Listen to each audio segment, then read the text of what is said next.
Hey guys, tonight we explore a truth so brutal that medieval chroniclers barely dared whisper it. A reality that half of Europe's population endured in silence, trapped by their own biology in a world designed to crush them. We're diving into why medieval women desperately wished they'd been born men, not because they hated being women, but because being female in the Middle Ages meant living under a curse you couldn't escape. Before you get comfortable, take a moment to like the video and subscribe, but only if you genuinely enjoy what I do here. And let me know in the comments where you're tuning in from and what time it is for you. It's always fascinating to see who's joining us from around the world. Now, dim the lights, maybe turn on a fan for that soft background hum. And let's ease into tonight's journey together. Congratulations! You've just been born in medieval Europe. The bad news? You're female. Your parents' first reaction isn't joy, it's disappointment. You're not an heir, you're an expense. Not a blessing, you're a burden. Your father's already calculating the dowry he'll need to pay someone to take you off his hands in 12 years. Your mother's already exhausted, knowing she'll have to try again for a son. Nobody celebrates. The midwife gets paid less for delivering a girl. The church bells ring fewer times. Even God, apparently, values you less. You don't know it yet, lying there covered in birth fluids and your mother's tears. But you've already lost life's lottery. Your chromosomes have condemned you to second-class existence. Every door that might lead to power, education, independence, or basic human dignity just slammed shut. And it only gets worse from here. Your first years are spent being reminded, constantly, that you're the wrong gender. Your brother gets more food because he needs to grow strong. You get less because, well, you're just a girl. He gets warm clothes. You get hand-me-downs. He gets praised for being loud and bold. You get slapped for the same behavior. By age 4, you're already working. Not playing house, actually keeping house. Sweeping, spinning, watching younger siblings while your mother recovers from another pregnancy. Your brother's outside, learning his letters from the priest if you're wealthy, or how to plow if you're not. You're inside, learning that your place will always be inside, silent, serving. Your toys, if you have any, are miniature household tools. A tiny spindle, a small loom, a wooden doll you'll practice swaddling. You're being programmed for your future, one stitch at a time. The unfairness isn't subtle, it's crushing. You watch your brother eat meat while you get bread. You see him receive shoes while you wrap your feet in rags. When guests arrive, he's presented proudly. You're hidden away or trotted out briefly to curtsy before being dismissed. You start to understand something that will haunt you forever. You were born wrong. Not broken, not evil, just wrong. The world has a shape, and you don't fit it. Your body is a mistake that everyone, including you, will spend your entire life trying to manage, minimize, or apologize for. You learn to make yourself smaller, quieter, less visible. You practice smiling when you want to scream. You perfect the art of grateful suffering. Because ungrateful suffering gets you beaten. By age 7, you know exactly what your life will be. You've watched your mother, your aunts, your older sisters. You'll be married to a stranger. You'll bear children until your body breaks, or you die trying. You'll serve a man who sees you as property, slightly more valuable than his horse, but significantly less important than his hunting dog. You'll never own anything, not even your own children, who belong to your husband, not even your own body, which belongs to whoever currently owns you, father, husband, or son. The boys your age are learning trades, exploring the village, dreaming of knighthood or merchant ventures. You're learning that dreams are dangerous things for girls to have. Better to not want anything. Disappointment hurts less when you expect nothing. Education? That's a joke. Your brother might learn to read if you're noble. You'll learn to embroider. He'll study mathematics. You'll count stitches. He'll learn Latin to read the Bible.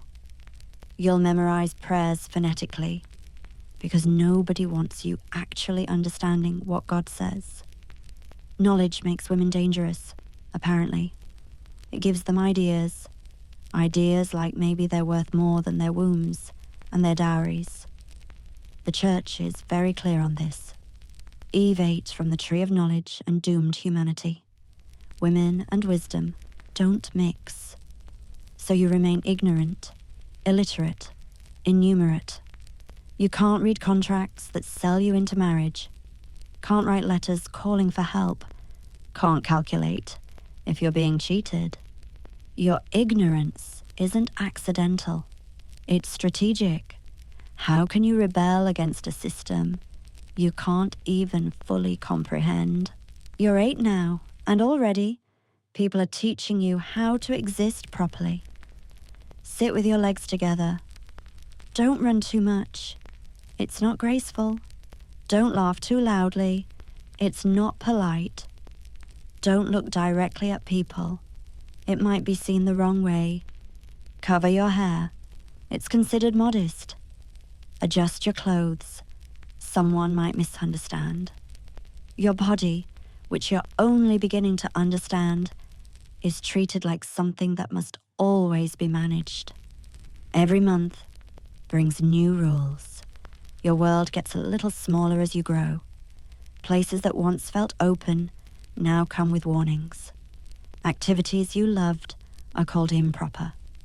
Friends you once played with are now said to be inappropriate. You feel the limits tightening, gentle at first, then constant. Bit by bit, you're being enclosed by expectations. You watch the birds outside your window and envy their ease. At least when they're in cages, everyone agrees it's wrong. The marriage negotiations begin when you're 10. Not for next year, but merchants and nobles plan ahead. Your father starts dropping hints about Lord whoever's son, or the merchant family, 2 villages over. You're not consulted. Your opinion is less relevant than the sheep's when they're being sold. At least they get to bleat in protest. You're expected to smile and curtsy when potential buyers, husbands, come to inspect you. They check your teeth, like your livestock. Comment on your hips, good for breeding. Evaluate your temperament, properly submissive. Your mother coaches you to be pleasant, but not too spirited. Capable, but not threateningly competent. Pretty, but not vain. It's an impossible balance. Too much personality and you're unmarriageable. Too little and you're worthless. Either way, you lose. You're 11 when you first bleed. Your mother finds you crying in terror, convinced you're dying. She doesn't comfort you. Instead, she looks grim and says, "Now you're a woman." What she means is, now you're in danger. Your body can create life, which makes you valuable, but it also makes you vulnerable. From this moment forward, you're never safe. Every man becomes a potential threat. Every dark corner holds possible violence. Your blood is both sacred and shameful. You must hide it, never speak of it, Pretend it doesn't exist while building your entire life around its rhythm. During your monthly bleeding, you're unclean. Can't enter church. Can't prepare food. Can't touch anything holy. You're literally untouchable. Banished to the edges of your own life. The blood brings pain you're not allowed to acknowledge. Cramping that doubles you over. Headaches that blur your vision. Exhaustion that makes standing feel impossible. But you must keep working. The cows still need milking. The bread still needs baking. Your suffering is irrelevant. Medieval medicine has no help for you. Hot pokers to the abdomen. Prayers to saints who never answer. Herbs that might ease pain or might poison you. Nobody really knows or cares enough to find out. Women's pain isn't real medicine. It's just women's troubles. You learn to work through agony with a smile. To hide your suffering, because showing it makes you weak, hysterical, typically female. You envy your brothers, who can grimace and groan when they stub a toe. Your monthly torture must remain invisible. At 12, you're marriageable. In some places, even younger. Your childhood, such as it was, is over. Your father starts serious negotiations. How many cows are you worth? How many acres of land? What alliances can your marriage secure?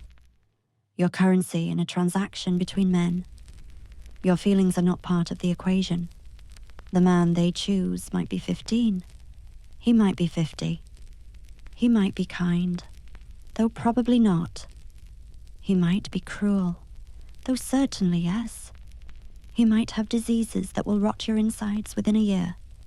He might have other wives, though they call them something else. Mistresses, concubines, whatever makes it legal. You have no say, no veto, no escape. The deal is struck between your father and your future owner. You're traded like a prize mare. Except, mares are probably treated better. Your wedding day approaches, and everyone calls you blessed. Blessed to be chosen. Blessed to fulfill your purpose. Blessed to finally matter by belonging to someone. Your mother prepares you with quiet determination. She tells you what is expected, how to act, how to please, how to survive. That this night will change everything. That you must be calm, composed, obedient. That he might be kind, or he might not. That your duty will be to bear children, sons especially. That daughters will not be celebrated the same way.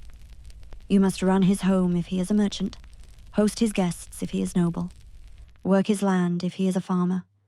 You must be pure, nurturing, graceful, and tireless. Sometimes, all at once. The preparation is a lesson in endurance, wrapped in quiet sorrow. Your mother cannot protect you. She can only teach you how to survive what she once did. The wedding itself is a funeral for your personhood. You're dressed in your best clothes, if you have any, paraded through town like a conquered territory. The priest talks about submission, obedience, and duty. Love is never mentioned. Why would it be? This isn't about love. It's about property transfer. Your father literally gives you away, hands you over to your new owner. The symbolism isn't subtle. You're an object being passed between men. Your husband might not even look at you during the ceremony. You're interchangeable. Any girl with functioning ovaries would do. The feast afterwards celebrates him gaining property, your father offloading a burden. You sit silent, smile frozen, while men get drunk and make jokes about your wedding night. Your virginity is public property, apparently. Everyone's entitled to an opinion about it. The bedding ceremony feels like a nightmare. In noble families, Witnesses gather to make sure the marriage is officially recognized. Your dignity becomes part of a public ritual. Tomorrow, they will celebrate the proof of what was done, not your feelings, only tradition. You are very young, and the night feels endless. A stranger now holds power over your life because the law says so. You stay quiet. You hide your fear. No one notices your trembling. They only see duty fulfilled. When morning comes, the room is still. You stare at the ceiling and understand what has happened. From now on, you will be treated as belonging to someone else, not as yourself. And you will carry that truth through every day that follows. Your new life as a wife begins before dawn. You wake to start fires, fetch water, begin bread. Your husband sleeps until the sun is fully up. You've already worked 3 hours by the time he demands breakfast. The house is his. The food is his. The furniture is his. You own nothing, not even the clothes on your back. Everything you touch, make, or create becomes his property the moment it exists. If you brew exceptional ale, he gets the credit and the profits. If you weave beautiful cloth, he sells it and keeps the money. If you raise healthy children, they're his achievement. Your invisibility is so complete that legally, you don't exist. You can't sign contracts, can't own land, can't testify in court, can't inherit, unless there are literally no male relatives within 7 degrees of separation. Your days blur into endless labor, spinning thread until your fingers bleed, weaving until your back screams, cooking over fires that burn your face and arms, washing clothes in freezing streams until your hands crack and bleed, milking cows before dawn, feeding chickens, mucking stables, brewing ale, making cheese, preserving meat, tending vegetables, all while pregnant, nursing, or recovering from childbirth. There's no maternity leave in medieval times. You give birth in the morning and return to work by afternoon. Your body hasn't even stopped bleeding, but the cows need milking. You strap your newborn to your back and keep moving. Rest is for men. Women just endure. Your husband works hard too, but his work ends. Yours never does. He comes home expecting comfort. You provide it regardless of your own exhaustion. Sex is his right, your duty. He takes it whenever he wants, however he wants. Your consent is irrelevant. The concept doesn't exist. You're his property. Property doesn't get to say no. Some nights he's drunk and rough. Your bruises are visible for weeks. Some nights he's angry and uses your body to vent his frustrations. Some nights he simply takes what he believes he's owed, mechanical and cold. You lie there, counting cracks in the ceiling, waiting for it to end. Pregnancy is your only respite. Some men avoid their wives during pregnancy, fearing damage to their heir. 9 months of relative peace, unless he has mistresses. Then you get to watch him give other women the gentleness he never showed you. But at least your body gets a break from his attention. Pregnancy itself is torture. Morning sickness that lasts all day. Exhaustion that makes your bones ache. Swelling that turns your feet into painful clubs. Back pain that makes standing agony. But you keep working, heavier and sicker with each passing month. No accommodations, no help, no sympathy. Pregnant women work the fields until labor starts, often giving birth right there among the wheat. Your body is transformed into a grotesque factory, producing humans while still expected to produce everything else. Food, clothes, ale, comfort, service. The baby kicks your ribs while you bend over the washing. Your back spasms while you carry water. You vomit while making his dinner, then serve it with a smile. Complaint brings beatings. Weakness brings contempt. So you suffer silently, growing his child while he grows impatient for his son. Labor is hell incarnate. It starts with pain that feels like your body is tearing itself apart, because it literally is. You're attended by a midwife if you're lucky. Your drunk neighbor if you're not. Either way, the expertise is minimal. They might check the baby's position by shoving filthy hands inside you. They might try to turn a breech baby, causing agony beyond description. They might cut you to make room with no anesthesia, except maybe strong ale. You push for hours, sometimes days. Your screams echo through the village. Everyone knows you're dying or delivering. Same odds, really. 1 in 3 women die in childbirth. You've already attended enough funerals to know your chances.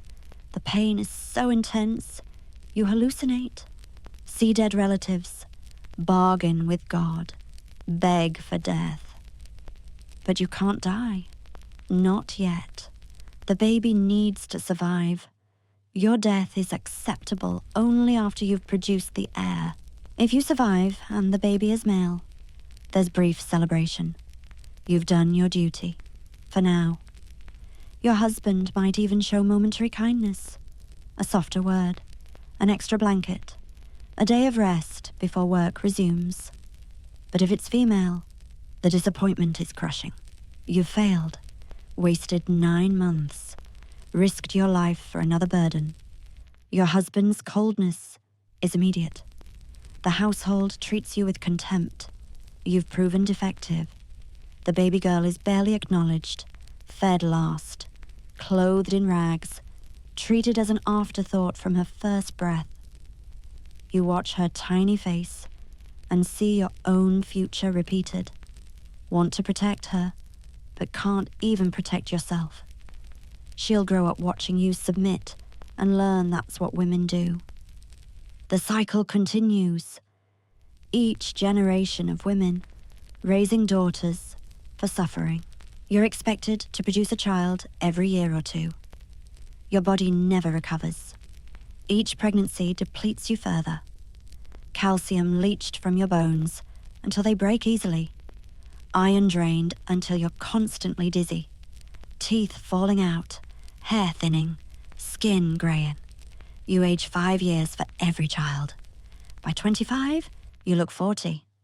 By 30, if you live that long, you're ancient. Your body is a ruin. Prolapsed uterus from too many births. Chronic pain from untreated tears. Infections that never fully heal. Incontinence from damaged muscles. But still, he expects sons. Or still, your body is his to use. The church says, be fruitful and multiply. They don't mention the fruit rots on the vine. You're dying slowly, 1 pregnancy at a time. But that's what you're for. Breeding and feeding until you break. Between pregnancies, you're nursing. Your breasts are raw, cracked, infected. The baby feeds constantly, draining what little nutrition you have. You're starving, so your milk stays rich enough. Your husband eats meat, while you survive on bread soaked in watered ale. The baby must be strong, especially if male. Your health is irrelevant. Mastitis sets in regularly. Your breast turns red, hot, agonizing. Fever spikes. You might die from it. Many do. But you keep nursing through the pain because wet nurses cost money, and your husband won't pay for what you should provide free. You sit up all night with a screaming infant latched to your infected breast, tears streaming down your face, praying for morning or death, whichever comes first. Your children aren't really yours. They belong to your husband. He decides their futures. Your sons will be apprenticed or educated according to his wishes. You might never see them again after age 7. Your daughters will be sold into marriages You can't prevent. You watch them bartered away, remembering your own wedding night, powerless to protect them from the same fate. If your husband dies, your children go to his family. His brother becomes their guardian. You're nothing. Not even their mother in legal terms, just the vessel that produced them. You might be allowed to see them if his family is kind. Usually they're not. Your children are taught to see you as servants. See you. Necessary, but inferior. Your sons learn to command you before they can properly walk. Your daughters learn resignation from your example. If you're barren, your life is over. A woman who can't produce children is useless, cursed, probably a witch.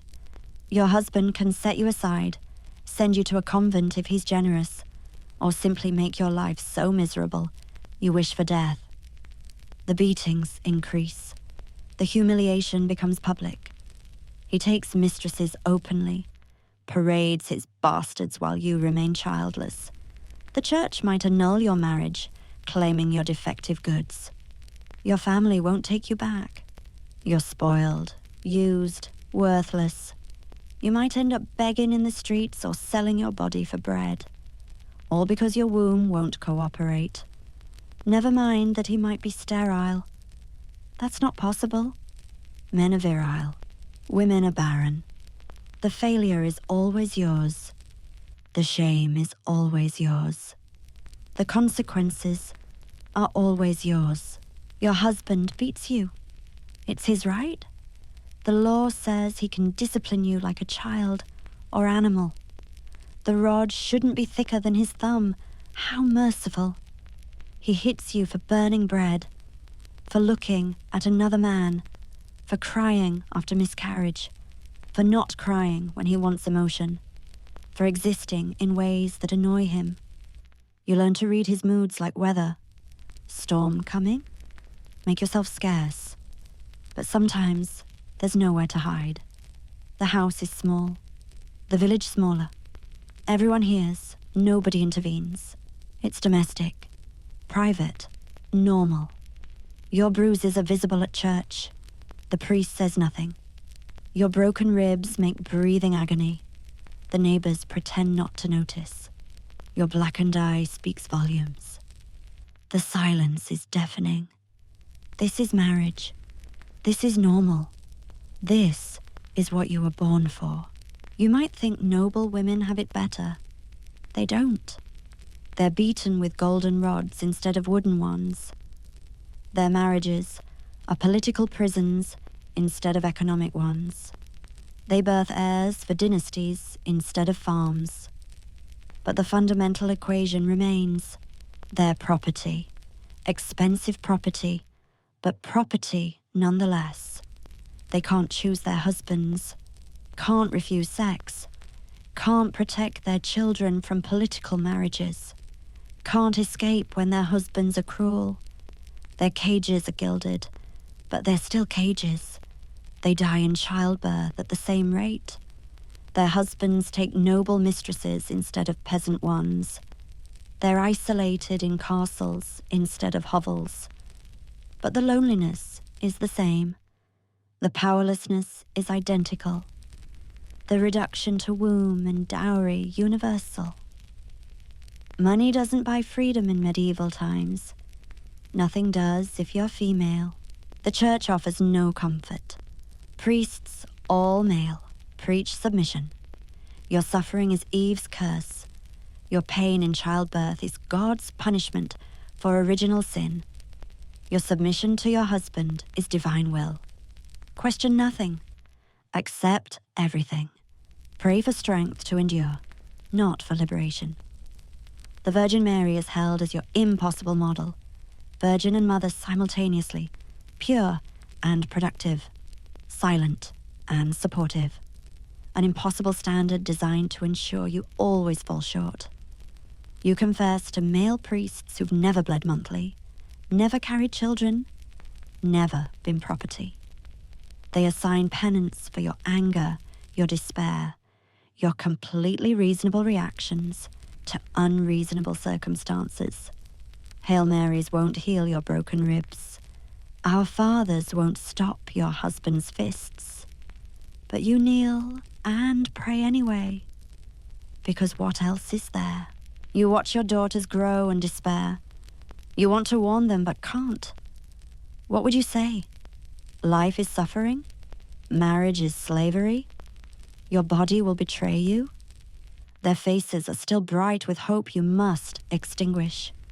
You teach them to spin, to weave, to submit. Each lesson breaks your heart.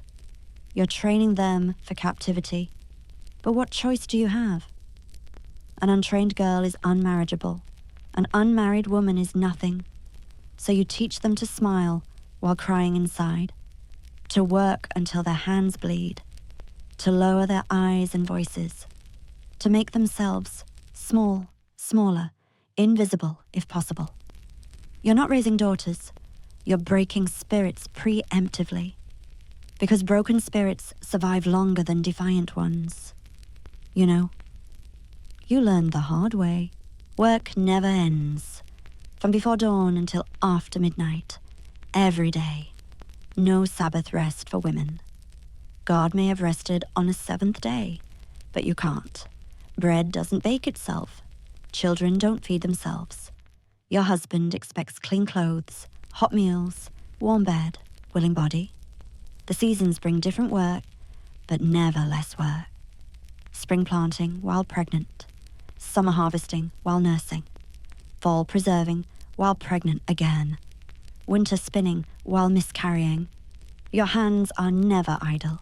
Your body never rests. You fall asleep sitting up, needle still moving. Wake before you've truly slept. The exhaustion is bone deep, soul-crushing, eternal. But lazy women get beaten. Idle hands are the devil's playthings. So you keep moving, zombie-like, through days that blur into years, that blur into a life that's not really living. You age rapidly. By 20, you look 30. By 25, you look 40. By 30, if you survive, you're elderly. Your body bears the scars of endless pregnancy, ceaseless labor, constant violence. Your bones ache from calcium depletion. Your teeth are gone from malnutrition. Your hair is gray from stress. Your skin is leather from sun and smoke. Your back is bent from carrying water, children, firewood, the weight of the world. Your hands are gnarled claws from spinning, weaving, washing. Your feet are broken from years of standing, walking, working without proper shoes. You're a ruin at an age when modern women are just beginning their careers. But medieval women don't have careers. They have servitude that ends only with death. If your husband dies first, you might think freedom comes. It doesn't. If you have sons, you become their property. Or your own children become your masters. They control your dowry, your movements, your remarriage if they choose. If you have no sons, his brothers take everything. You might be allowed to stay as their servant. Might, or you might be cast out with nothing. Widowhood without wealth means begging, prostitution, or starvation. Sometimes, all three. If you're young enough, you'll be remarried quickly. No choice in this husband either. If you're old, meaning over 30, you might be allowed to waste away quietly. The lucky ones get a corner in their son's home. The unlucky ones get the streets. Either way, you're never free. Just transferred between different owners until death finally claims you. Some women try to escape through religion. Convents seem like sanctuary. They're not. You trade one master for many. The abbess rules absolutely. The routine is crushing. Prayers 8 times daily. Manual labor between prayers. Silence, except for prayer. Starvation rations called fasting. Sleep deprivation called vigils. And you still can't escape your body. Periods are still shameful. Sexuality is still policed. Knowledge is still forbidden. You might learn to read, but only religious texts. Might hold authority, but only over other women. The convent is just another cage, with God as the absent husband you must serve perfectly. And if you show too much independence, too much intelligence, too much spirit, you might be accused of possession, heresy, witchcraft. The punishment for uppity nuns is severe. Better to submit here too. Witchcraft accusations are the ultimate threat. Any woman who doesn't conform risks accusation. Too independent? Witch. Too knowledgeable about herbs? Witch. Too successful in business? Witch. Too attractive? Witch. Too ugly? Also witch. Survived too many childbirths? Definitely witch. Lost too many babies? Cursed. Witch. The accusations need no evidence. Jealous neighbors, rejected suitors, business rivals, anyone can point and condemn. The trial is torture until you confess. Thumbscrews, rack, water torture, sleep deprivation. You'll admit to flying, copulating with Satan, cursing crops, killing babies, anything to stop the pain. Then they burn you anyway. Your confession just confirms guilt. The flames are mercy compared to the torture. You watch other women burn and know it could be you tomorrow. This threat keeps all women in line. You see men living actual lives, and the envy burns. They choose their trades, own their labor, keep their wages, travel freely, speak publicly, learn to read, vote in guilds, inherit property, make contracts, choose wives, or remain single. Their bodies are their own. Their children bear their names. Their work has value beyond mere survival. They can be cruel, lazy, drunk, violent, and still be considered full humans. You can be perfect and still be property. They complain about hard work while you work harder for no pay. They fear death in war while you face death in childbirth, repeatedly.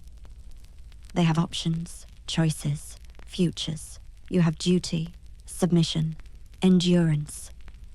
The unfairness is so vast, it's almost incomprehensible. But you comprehend it every day in 1,000 small degradations. You dream sometimes, quick, guilty dreams before exhaustion claims you. Dreams of walking alone without fear, speaking without permission, eating until you're full, sleeping until you're rested, choosing your own life, keeping your own children, owning your own body. Simple dreams that are impossible fantasies. You wake ashamed of wanting more than God ordained. But the dreams persist. In the moments between sleep and waking, you imagine being born different, born male, born free, born human instead of female. The thought is blasphemous, but in the darkness, bleeding from another birth, beaten from another rage, broken from another day of endless labor, you can't help wondering what life might be if you'd been born right. Born male, born valued, born free. Your body betrays you constantly. Monthly bleeding that exhausts and shames. Pregnancies that deplete and might kill. Breasts that crack and infection. A womb that tears and prolapses. Bones that break from depletion. Teeth that fall out from malnutrition. But your body is also your only value. Without it, you're nothing. Can't produce heirs. Can't provide pleasure. Can't perform labor. So you're trapped in flesh that's simultaneously sacred and shameful, valuable and disposable. Yours and everyone else's. You feed it just enough to keep functioning. Rest it just enough to keep working. Heal it just enough to keep breeding. Your body is a tool, and tools don't get to complain about being used until they break. When you break, they'll get a new one. Younger, stronger, not yet broken, The few pleasures available are small, stolen, dangerous. A moment of gossip with another exhausted woman, a flower glimpsed while fetching water, a baby's smile before they learn to see you as servant, a meal where you're not hungry after, a night where he's too drunk to demand your body. These tiny reprieves keep you from complete despair. You hoard them like treasure. Remember them during the worst moments. That time you laughed. That day the sun felt warm instead of punishing. That moment, your daughter hugged you before she learned mothers don't matter. These crumbs of joy are what you build a life on. Not happiness, never that, but moments of not misery that feel like miracles. This is what survival looks like. Not living, just not dying. Yet, you watch your daughter prepared for marriage and remember your own fear. You wish you could protect her, but you can't. You wish you could warn her, but you don't. What could you even say? That the life ahead will test her strength in every way? That her freedom will no longer belong to her? That the world will expect her to give everything and ask for nothing in return? Instead, you repeat the words your mother once told you. Be patient. Be quiet. Pray. Do what is asked of you. Don't fight. Don't dream too loudly. You help her into her wedding clothes with trembling hands. It feels like sending her into a future you already know too well. A future built on obedience and silence. You watch her ride away beside her husband, and you know she will learn to hide her sorrow the way you did, the way your mother did, the way generations of women have done, smiling through what cannot be spoken. Language itself excludes you. History is his story. Mankind doesn't include you. God is he. Power is masculine. Virtue is feminine, but defined by men. Virgin, mother, whore, the only words that matter. Everything else is men's domain. You can't even name your own experience. There are no words for marital rape. It's just marriage? No words for domestic violence. It's just discipline. No words for reproductive coercion. It's just duty. The language shapes thought, and thought shapes reality. And reality says you don't exist except in relation to men.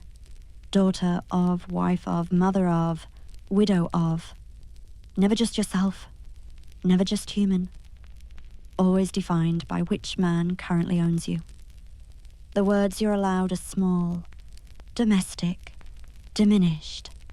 The words that matter belong to men. You grow old before your time. If you survive to 40, you're ancient. Grandmother at 35 if your daughters survive their first births. Your body is destroyed. Your spirit is crushed. Your children see you as burden now. Too old to work properly. Too expensive to feed. Taking up space better used for productive people. You huddle by the fire when they let you. Eat scraps when there are any. Sleep in corners on thin straw. Your lifetime of service forgotten. Your sacrifices meaningless. You produced their heirs, maintained their households, enabled their lives, and now you're discarded. Waiting to die, but death takes its time, makes you suffer every moment you denied yourself, every dream you killed, every tear you swallowed. The waiting is the final cruelty. Too weak to work, too strong to die. You see your granddaughters beginning the cycle and want to scream warnings, but your voice was taken long ago. You watch them play with dolls, already practicing motherhood. See them lower their eyes, already learning submission. Notice them helping with chores while boys play. The training starts so young. By the time they understand what's happening, it's too late. They're already broken in, domesticated, resigned. You want to tell them to run, but where would they go? The whole world is a prison for women. Every country, every culture, every class. The bars might be different materials, but the cage is universal. So you watch silently as another generation is prepared for sacrifice. Your granddaughters will suffer as you suffered. Their daughters will suffer as they suffer. Forever and ever. Amen. The Church says this is God's plan. Women suffer because Eve sinned, as if one woman's curiosity justifies eternal torture for half of humanity.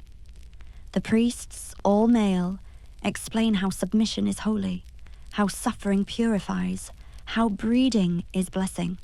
They've never bled from their genitals monthly, never been torn apart by childbirth, never been legally raped nightly. But they know God's will for your body better than you know your own pain. They forbid the herbs that ease cramps because suffering is divine. Ban the knowledge that prevents pregnancy because children are gifts. Condemn the women who heal because only God should have that power. Your body is a battlefield where men and God fight for control. You're just the territory being conquered. Your consent is irrelevant to both armies. You think about the unfairness constantly. Watch men waste opportunities you'd kill for.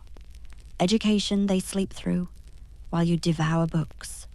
Freedom they squander while you cherish every step. Voices they raise in taverns while yours is silenced everywhere. Bodies they abuse with drink and violence while yours is preserved for their use. They complain about responsibilities you treasure. Work they're paid for while you work harder for nothing. Choices that burden them while you have none. The cosmic injustice is breathtaking. You were born with the same mind, same soul, same human heart, but your body came out wrong. One chromosome different, and your entire existence is negated. You could have been anything. Instead, you're nothing. Property, vessel, servant. Never human, never free, never whole. Marriage is your only option, but it's not really an option. It's compulsory. Unmarried women are suspicious, dangerous, probably witches. But marriage is slavery, with a thin veneer of respectability. You're sold by father to husband. Your dowry is the price of your disposal. Your virginity is the product being purchased. Your womb is the factory he's acquiring. Your labor is the bonus. You stand at the altar, knowing your merchandise being transferred. The priest blesses the transaction. God sanctions your sale. Everyone celebrates your erasure. You become Mrs., his name. Your identity, what little existed, is completely consumed. You're not even property with a name anymore. You're an appendage, an extension of him, a thing he owns among other things. And divorce? Impossible. Death is the only escape, his or yours. Pregnancy is Russian roulette you're forced to play repeatedly. Each conception might kill you. Probably will eventually. But you can't refuse. Your husband has rights. The church demands procreation. Society expects heirs. So you conceive again and again. Each pregnancy weaker than the last. Your body eating itself to feed the fetus. Your bones softening. Teeth loosening. Organs prolapsing. You know women who died on their first birth. Others who survived 12, only to die on the 13th. The odds get worse each time. But still, you spread your legs when demanded. Still, you grow another life while yours diminishes. Still, you push out another human who might kill you in the process. And if you survive, congratulations, You get to do it again in a year, until you don't survive. Then he'll remarry within months and start breaking another woman. The physical pain is constant. Menstrual cramps that feel like death. Birth tears that never properly heal. Infected breasts from nursing. Prolapsed organs from too many pregnancies. Arthritis from endless labor. Breaks and sprains that set wrong. Teeth rotting from malnutrition. Infections that become chronic. But pain is women's work. You're expected to function through agony that would flatten men. They take to bed with sniffles while you work through childbirth. They demand sympathy for splinters while you hide hemorrhaging. Your pain is invisible, irrelevant, probably imaginary. Hysterical women and their theatrical suffering. No one believes your pain is real. Even other women tell you to endure, because what choice is there? Medicine is for men. Healing is for people who matter. You just bleed and breed and break in silence. You have no legal existence, can't own property, can't make contracts, can't represent yourself in court, can't inherit unless no male relative exists within 7 degrees, can't control your own dowry, can't keep your own wages if you somehow earn any, can't choose your children's futures, can't refuse your husband anything, can't leave no matter how he treats you, can't speak publicly, can't vote in anything, can't hold office, can't enter guilds, can't attend university, can't practice professions, can't even be witnesses in most legal proceedings. You're legally nothing, a non-entity, a shadow attached to whatever man currently claims you. The law recognizes animals before it recognizes you. At least beasts of burden have value. You're just burden without the beast's protected status. Your daughters inherit your curse. Watch them grow, knowing what awaits. Every milestone is countdown to catastrophe. First blood means marketable. First suitor means saleable. First pregnancy means expendable. You teach them skills they'll need to survive. How to please violent men. How to work through exhaustion. How to hide money he might not find. How to treat their own wounds. How to induce miscarriage with herbs if they're desperate. How to smile while dying inside. How to raise daughters for the same fate. You're not teaching them to live. You're teaching them to endure until death. But what else can you do? The world won't change for them. They must adapt or die, usually both. You prepare them for suffering, because love means making sure they're ready for the inevitable. Food is another battlefield. Men eat first. Best portions, most nutrition. You get what's left, if anything's left. During famines, you starve so they might survive. Your milk dries up, but the baby must still feed. Your stomach gnaws itself, but your husband needs strength for work. Never mind, your work is harder. Your body is creating life while maintaining everyone else's. But women's hunger doesn't matter. You're expected to sustain everyone on nothing. Make soup from stones. Stretch bread that can't stretch. Create meals from air. And when there's nothing, that's your failure. Not the system that allocates resources by gender. Not the men who eat while you starve. Your failure to provide. Your inadequacy as wife and mother. Your feminine weakness. Starving is another thing women do quietly. Your husband's infidelity is expected. Men have needs, appetites, rights to variety. His mistresses might live in your house, eat food you prepared, wear clothes you mended, birth bastards you must raise. You're expected to accept gracefully. Good wives understand men's nature. But if you even smile at another man, adulteress, whore, the punishment is severe: public humiliation, physical beating, possible execution. The double standard isn't hidden, it's celebrated.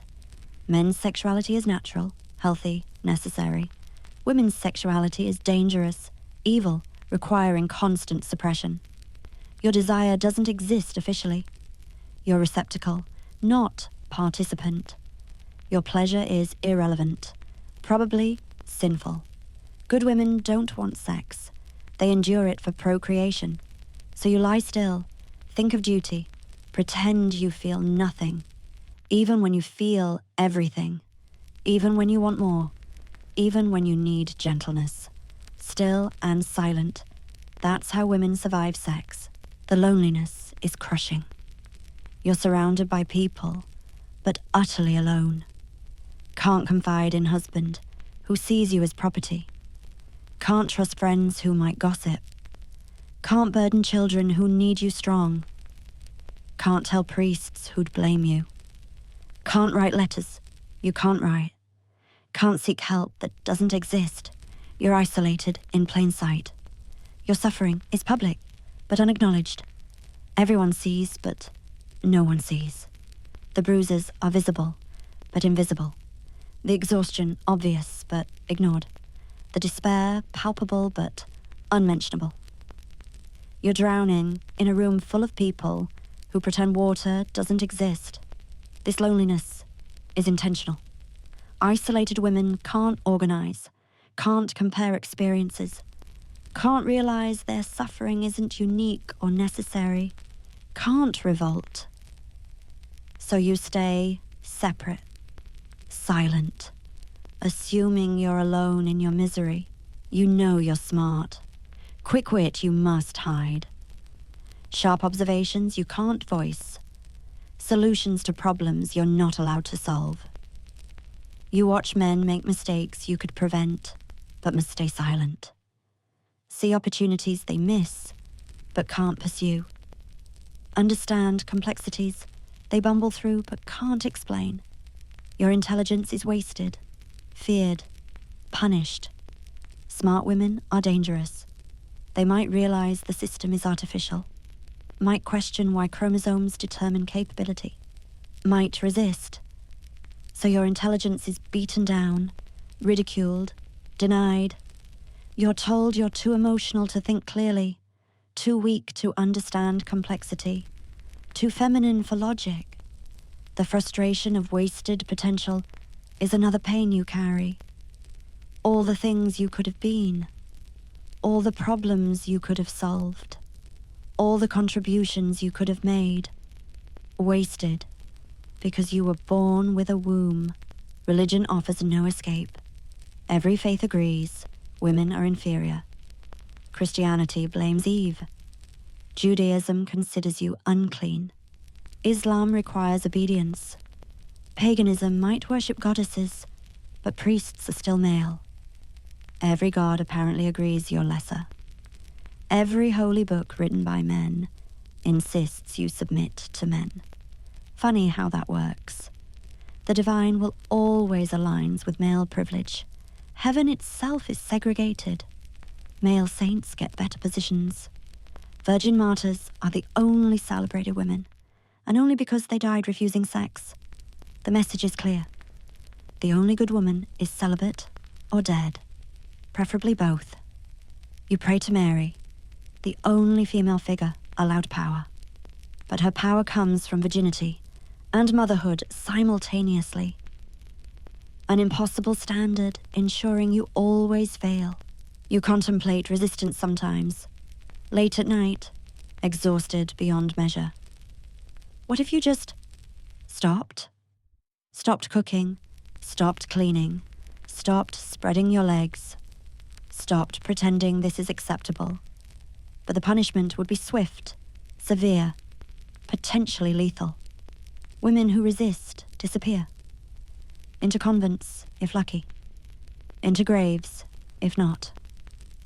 The occasional woman who fights back becomes cautionary tale. Remember what happened to the baker's wife who talked back? The merchant's daughter who refused marriage? The midwife who knew too much? their fates whispered warnings to every woman considering defiance.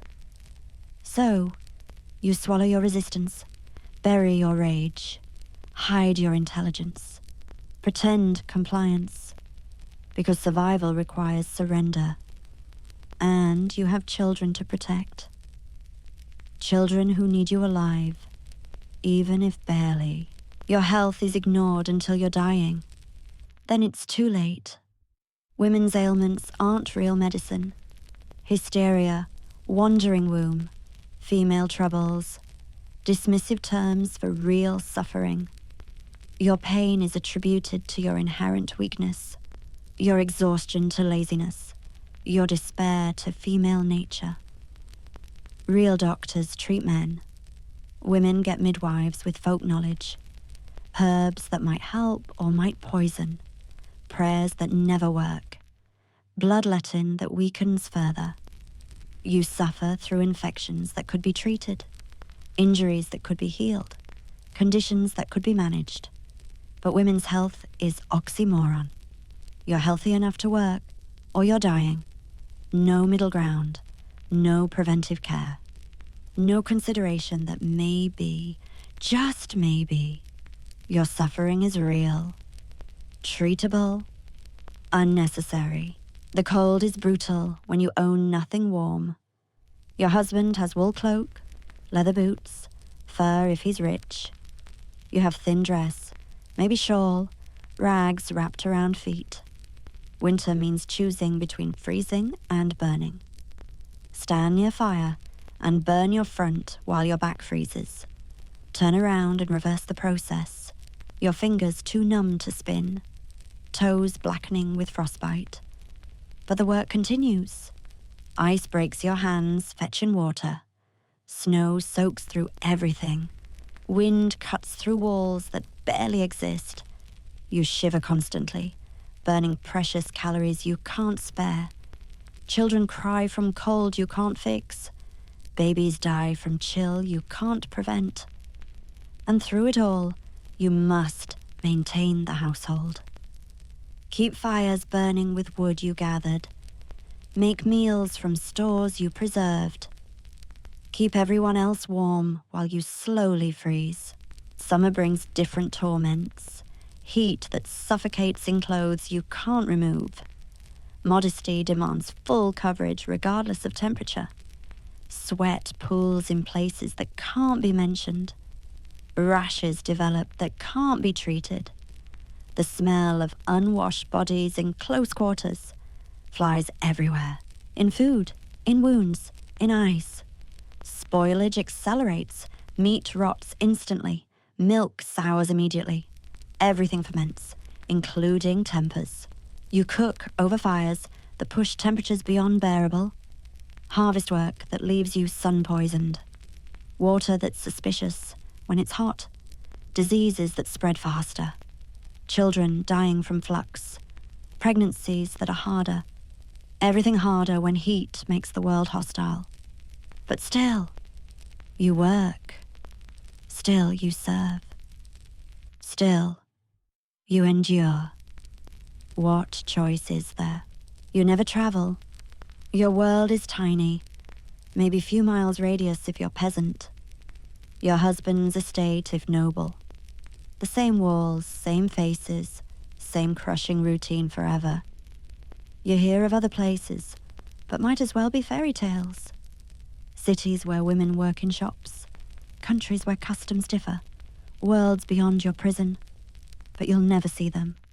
Travel requires money you don't have, freedom you're denied, protection you lack, purpose beyond your station.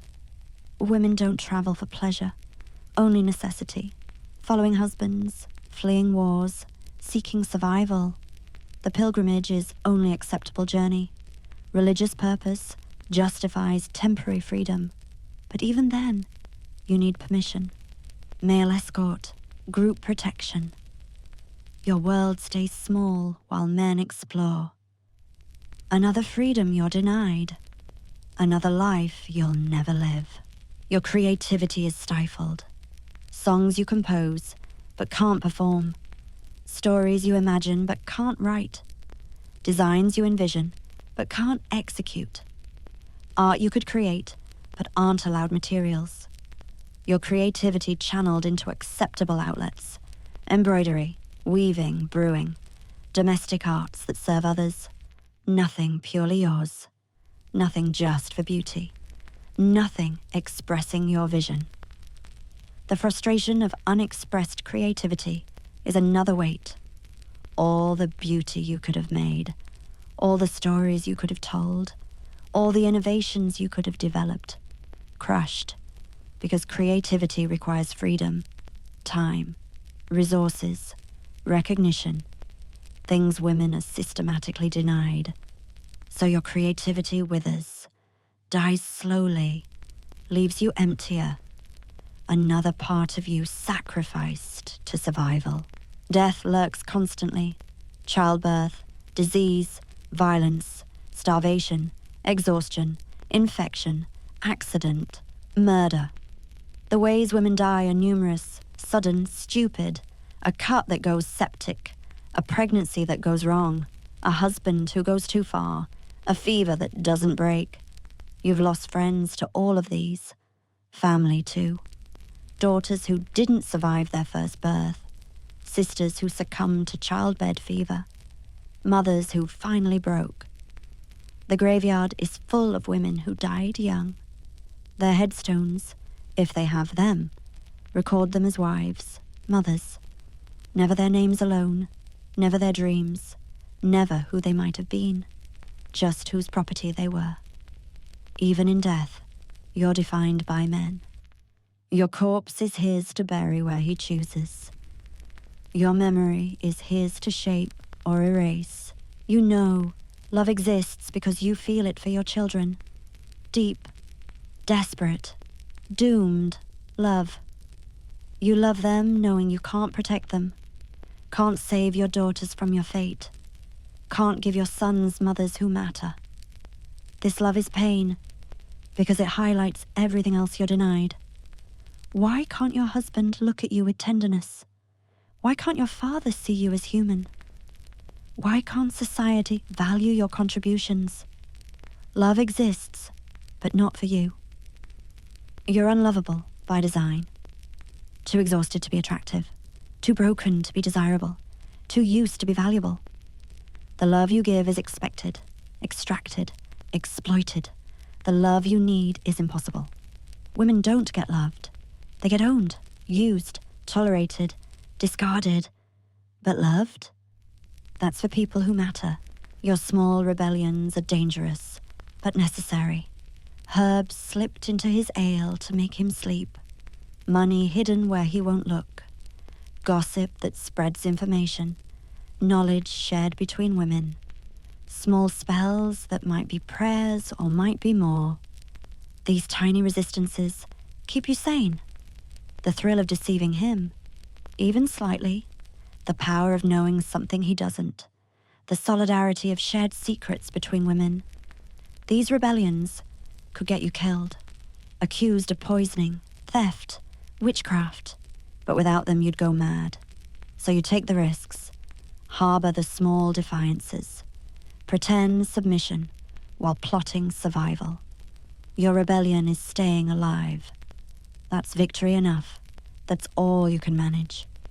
But it's something. It's not nothing. You dream of different worlds, impossible worlds where women are people, where your voice matters, your work is valued, your body is yours, your children stay with you, your mind is educated, your creativity is celebrated, your pain is treated, your life has meaning beyond breeding and serving. These dreams are torture because they show what could be, what should be, what will never be in your lifetime. Maybe not in your daughter's, or her daughter's. The change seems impossible. The structure too solid, the oppression too complete. But still you dream. Can't help it. Your mind rebels even when your body can't. These dreams are hereditary, passed mother to daughter, whispered in lullabies, hidden in stories, sewn into quilts. Someday, somehow, someone will make them real. Your emotions are policed constantly. Don't cry, you're hysterical. Don't laugh, you're wanton. Don't rage, you're insane. Don't despair, you're weak. Don't hope, you're foolish. Every feeling is wrong. Too much, too little, too something. You learn to hide everything. Smile when raging. Nod when screaming internally. Submit when every fiber rebels. Your face becomes mask. Your voice becomes whisper. Your emotions become secret things that emerge only in darkness.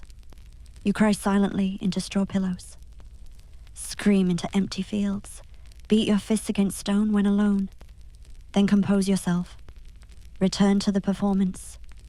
The endless performance of acceptable femininity. The exhaustion isn't just physical. It's emotional, spiritual, existential. The effort of being nothing when you're everything suppressed. You're never clean.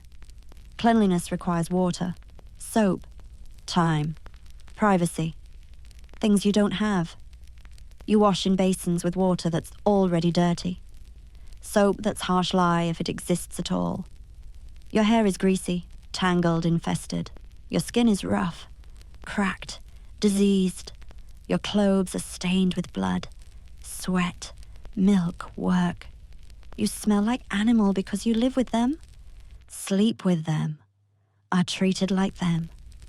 The wealthy might bathe occasionally. You never do. Rivers are dangerous. Public baths are forbidden to women, or brothels in disguise. Your filth is another shame, another mark of inferiority, another reason you're untouchable. But when would you bathe? Between the midnight feeding and dawn milking? With what water? Heated how?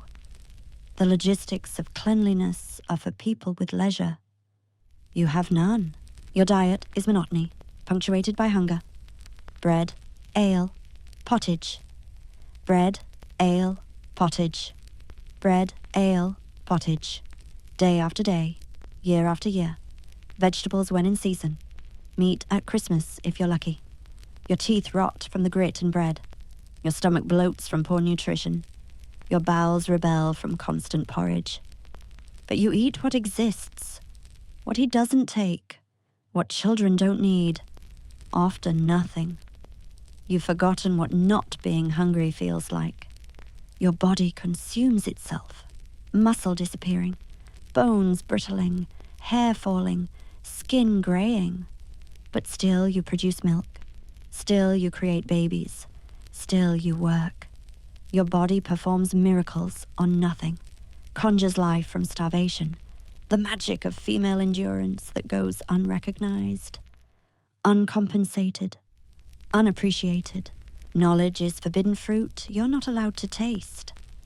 Books are for men, schools are for boys, universities are male.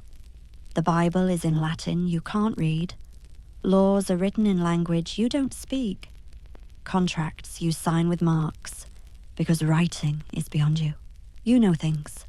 Herb law, midwifery, brewing, weaving. Complex skills passed woman to woman.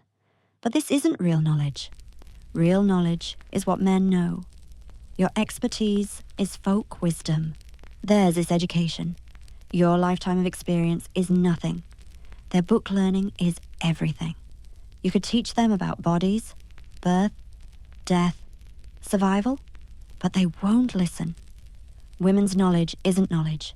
It's superstition, old wives' tales, hysteria. So you stay ignorant of their world while they stay ignorant of yours. But only your ignorance is enforced. Your mother dies young, probably in childbirth, maybe from exhaustion, possibly from violence. You're 12, 13, 14, old enough to understand, too young to cope, but there's no time for grief. You take her place immediately, cooking, cleaning, raising siblings, serving father. Her death is barely mourned. Women are replaceable. Father remarries quickly. Your stepmother is often younger than you.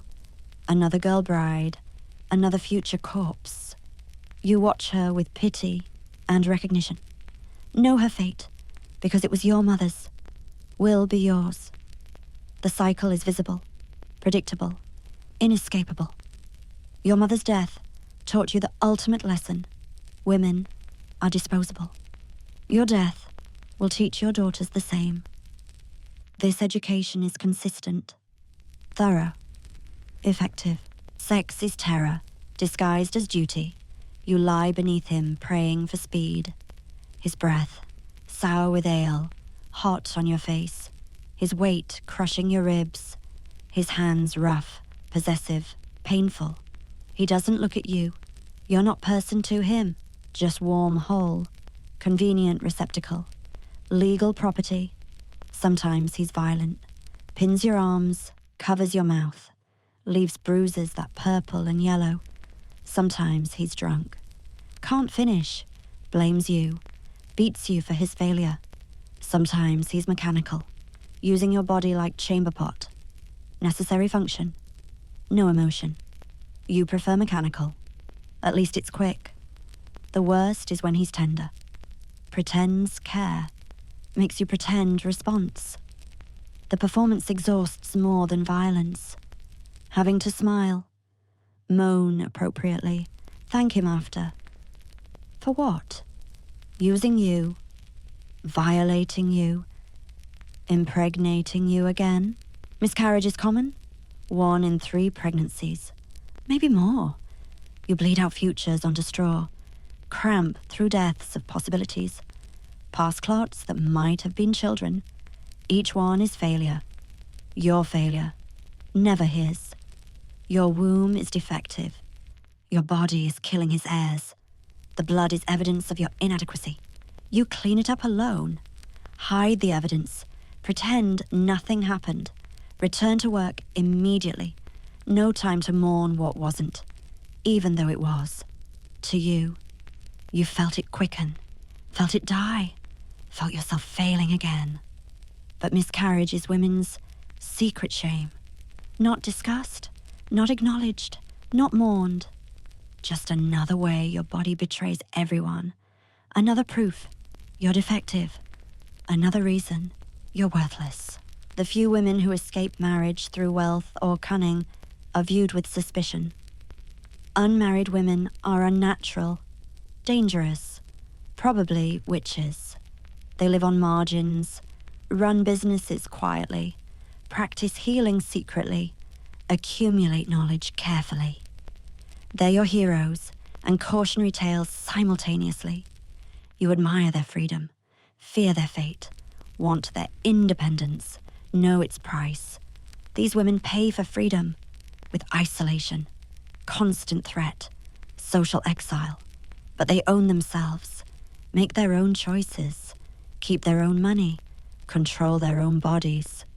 The trade-off seems worth it from where you're trapped. But you'll never know. Your father sold you.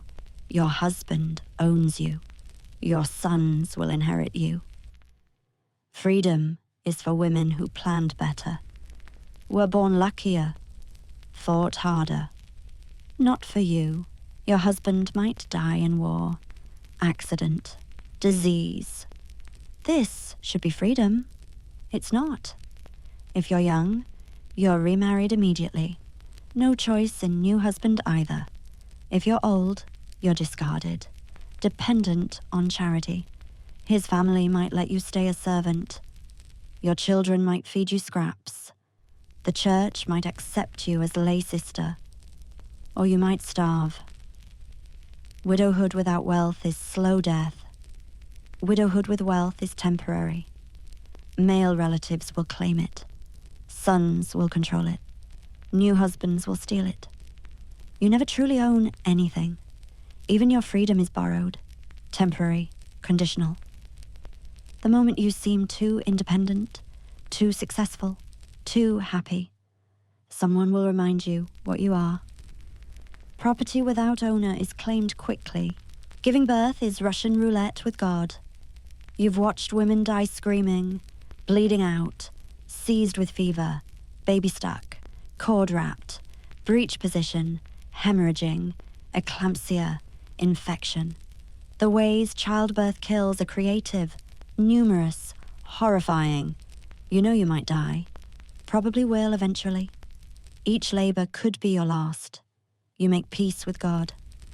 Say goodbye silently to living children. Prepare for death while pretending confidence. The pain is beyond description. Like being split open, turned inside out, crushed from within. You scream because silence is impossible. Beg for death because it seems merciful. Bargain with God for survival. Promise anything, everything. Just let you live. Let the baby live. One or both. Please. The midwife's hands are dirty. Her tools are crude. Her knowledge is limited. But she's all you have. If you survive birth, recovery is luxury. You're not allowed.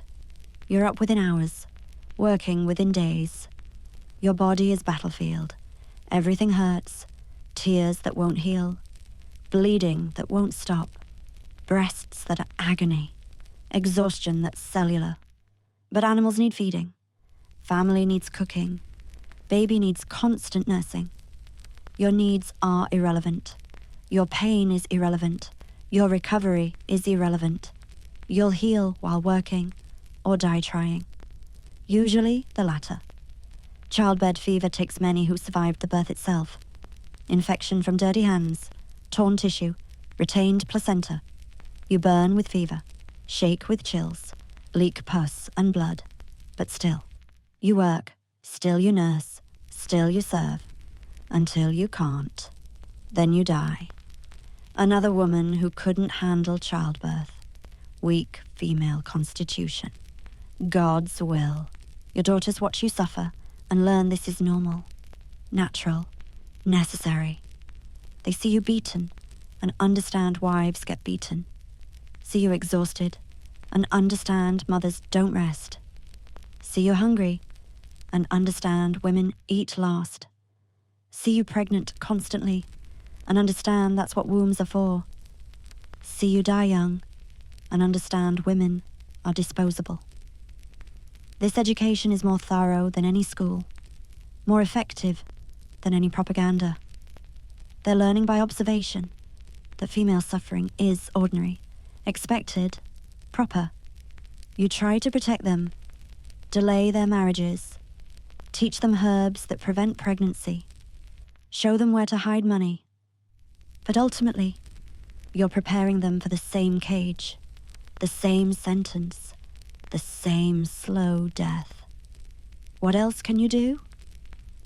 The world won't change for them. Your sons learn different lessons. Women serve, mothers sacrifice, wives submit, sisters obey. They see you beaten and understand they can beat. See you silenced and understand women don't speak.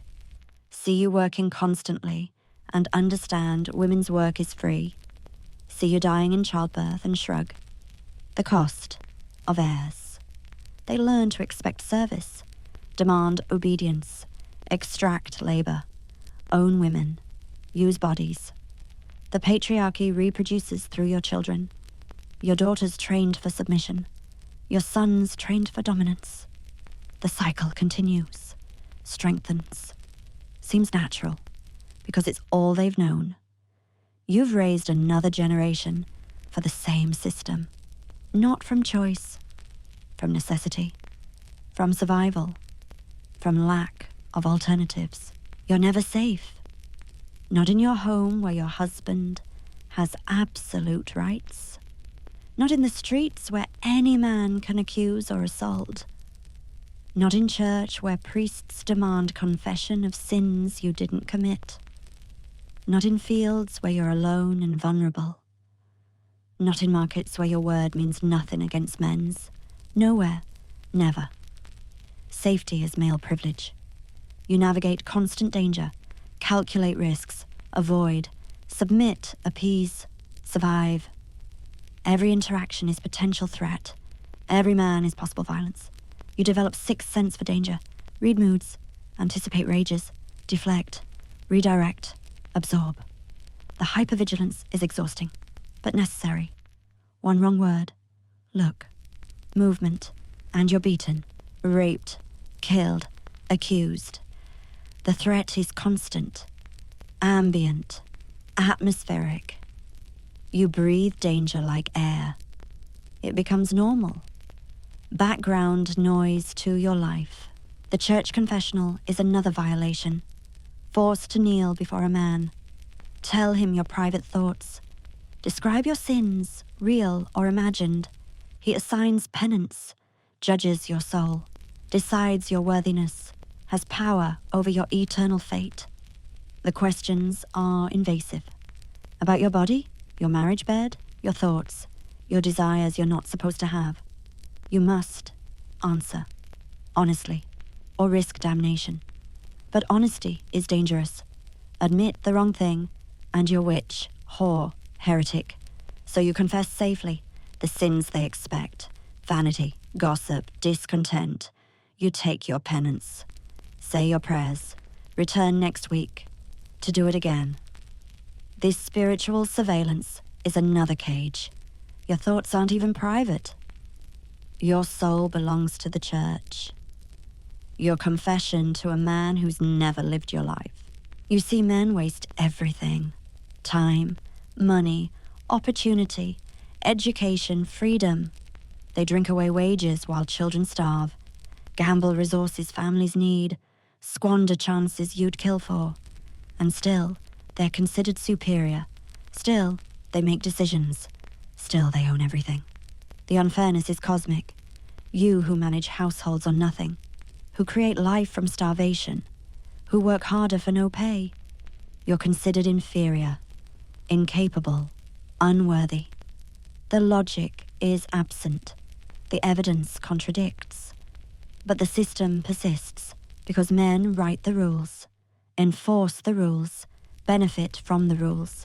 You watch them fail upward while you succeed into nothing. Their mediocrity is rewarded. Your excellence is invisible or stolen, claimed by whatever man is nearest. Friendship between women is survival. Whispered solidarity while washing. Shared knowledge while spinning. Mutual aid while husbands drink. These bonds are deep, but careful. Too close, and you're accused of conspiracy. Witchcraft, lesbianism, threats to male order. So you keep friendships quiet, hidden, deniable. But they're lifelines. The woman who helps during birth, who shares herbs for contraception, who hides you from violent husband, who feeds your children when you can't, who teaches you skills, who validates your pain, who sees you, actually sees you, not as property, as person. These friendships are revolutionary, dangerous, essential. They're the only honest relationships you have, the only ones based on choice, mutual recognition, actual care. Your body count is wrong, not sexual, deaths, how many friends lost to childbirth, sisters to violence, daughters to marriage, mothers to exhaustion. You stop counting. The number is too painful. Every woman you know is dying or dead. The survivors are walking wounded, scarred, broken, hollowed, but still moving, still working, still breathing. Barely. The graveyards are full of women who didn't make 30. The houses are full of women who wish they hadn't. Survival isn't victory. It's endurance contest and nobody wins. Just some lose, slower. You're losing slow, watching others lose fast, waiting your turn. It's coming. The only question is how. Birth, beating, exhaustion, disease, starvation, accusation. The method matters less than the certainty. If you show intelligence, you're witch. Independence, you're whore. Strength, you're unnatural. Kindness, you're simple. Beauty, you're temptress. Ugliness, you're cursed. There's no right way to be woman. Every quality is wrong depending on who's judging, when, why. The standards shift constantly, impossible to meet. designed to fail. You twist yourself into knots, trying to fit requirements that contradict. Be pure, but produce children. Be submissive, but manage everything. Be silent, but answer when spoken to. Be weak, but endure everything. Be nothing, but provide everything. The impossibility is intentional. Keeps you off balance. Always failing. Always apologizing. Always trying harder. Never good enough. Never human enough. Your skills are invisible. The ale you brew that keeps everyone hydrated. The bread you bake that keeps them fed. The clothes you make that keep them warm. The medicines you prepare that keep them alive. The children you raise who continue everything. These aren't considered skills, just women's work, natural, instinctive, requiring no talent, no training, no intelligence, no recognition, no payment, but let you stop, let you die. Watch how quickly everything collapses. Watch men realize they can't brew, bake, weave, heal, raise children. Watch them scramble to replace you. Find another woman to do the impossible, for free, while being told it's nothing, easy, natural. What women do. You know secrets. Which herbs prevent pregnancy? Which ones cause miscarriage? Which ones ease pain? Kill everything. This knowledge is power, dangerous power. If men knew what you knew, you'd burn. So you whisper it, woman to woman, mother to daughter, midwife to desperate wife. Carefully, coded, deniable. This knowledge saves lives, ends lives when necessary, prevents lives that would destroy lives. It's the only power you have. Control over your own body through plants men don't understand. Fear. Call witchcraft. But witchcraft is just women's knowledge men can't control. So you practice it. Secretly, desperately, necessarily. Because without it, you have nothing. No control, no choice, no hope. Your dreams get smaller as you age. Used to dream of love, then just kindness, then just less violence, then just quicker death. The shrinking of hope is gradual, practical, protective. Can't be disappointed if you expect nothing. Can't be hurt worse if you assume the worst. So you stop dreaming, stop hoping, stop believing things could be different. This acceptance looks like peace. It's not. It's resignation, defeat, death while breathing. But it hurts less than hope. Hope is dangerous. Makes you think.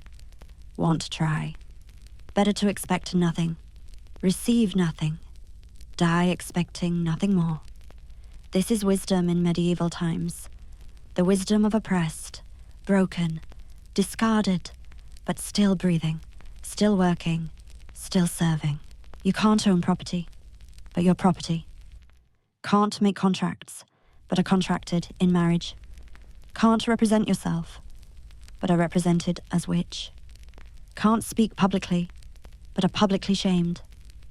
Can't choose anything, but are chosen for everything.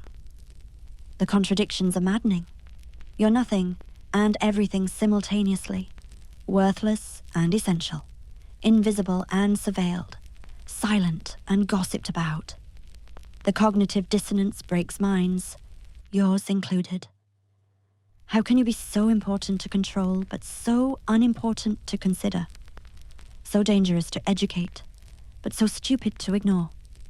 So necessary to own, but so unnecessary to value. The answer is power, control, domination. You're kept down because if you rose, everything would change. Your name disappears. You're born Mary or Elizabeth or Joan. Become wife of William, mother of John, widow Smith. Never just yourself. Your identity erased incrementally, officially, completely. Your gravestone, if you get one, reads beloved wife or devoted mother. Never your name alone, never your achievements, never who you were, beyond relationship to men. Your daughters won't remember your maiden name. Your granddaughters won't know you existed. Your great-granddaughters will be named after fathers, brothers, husbands. Never you. You disappear from history, from memory, from existence, as if you never were, never mattered, never lived, just passed through, bred, died, forgotten. The cold isn't just weather, it's poverty, insufficient clothes, inadequate shelter, non-existent heating. You're cold constantly, bones aching, fingers numb, feet past feeling. The cold is inside you, permanent, cellular. You haven't been warm in years, decades, ever. The rich have fires, furs, walls that don't leak. You have thin dress, broken shoes, walls with gaps that whistle. You huddle with animals for warmth, sleep between siblings for shared heat. Your children shivering against you, all of you cold, always cold. Summer brings different misery, but winter is death, slow, cold death. You lose fingers, toes, ears, pieces of yourself frozen off. Nobody notices, nobody cares. Just another ugly woman getting uglier. The cold makes everything harder. Water frozen, ground frozen, everything frozen, including hope. You move like ice, think like sludge. Exist in permanent winter, regardless of season. The cold is metaphor, reality, destiny. You'll die. Cold, alone, forgotten. Your body stiff before anyone notices you're gone. Childbirth changes everything and nothing. Your body is destroyed, but expectations remain. Your mind is shattered, but duties continue.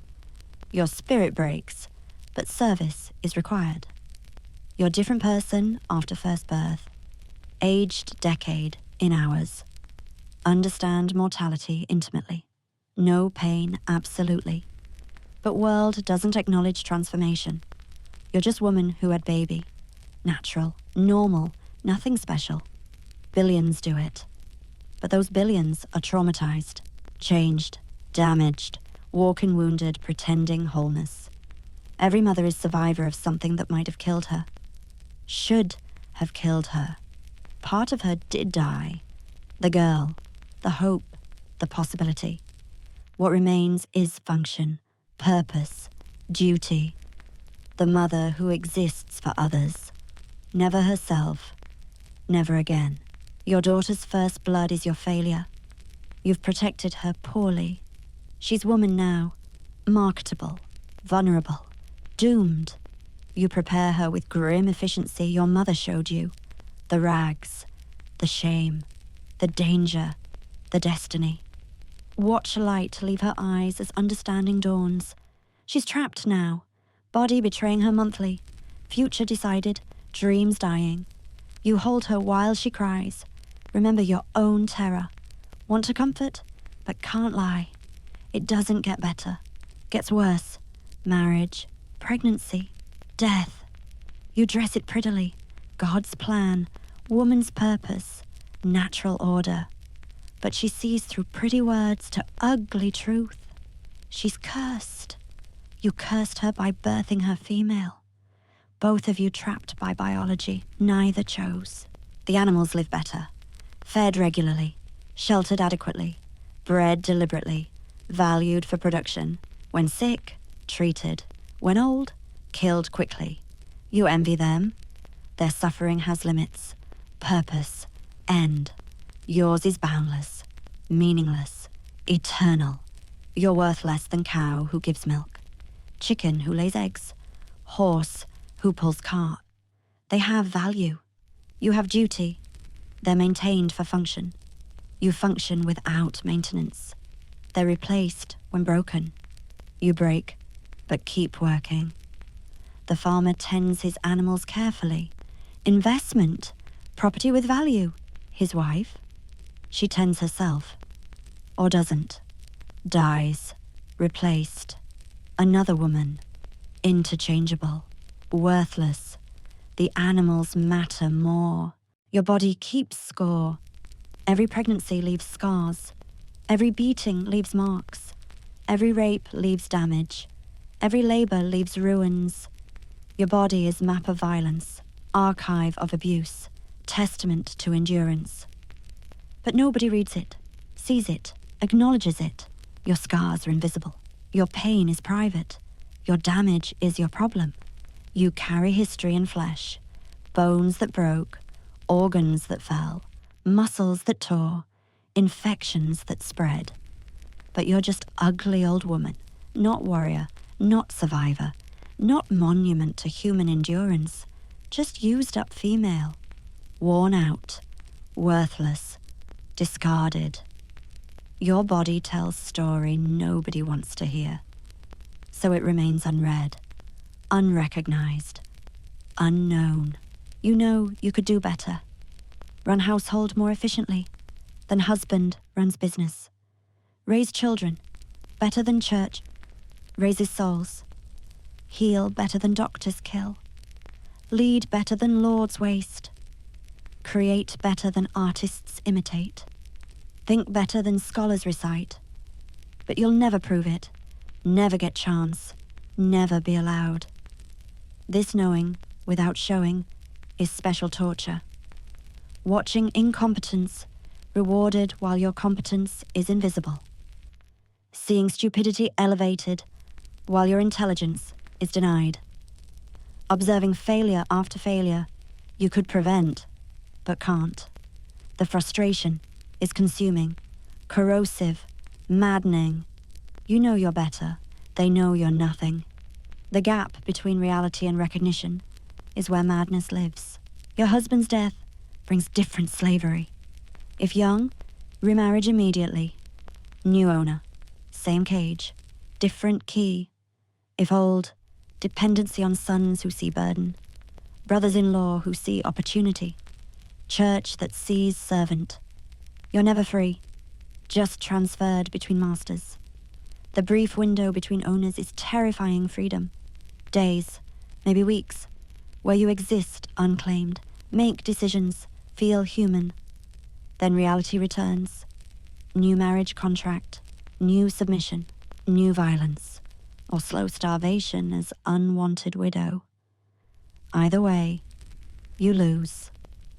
Freedom isn't option, just different flavors of captivity.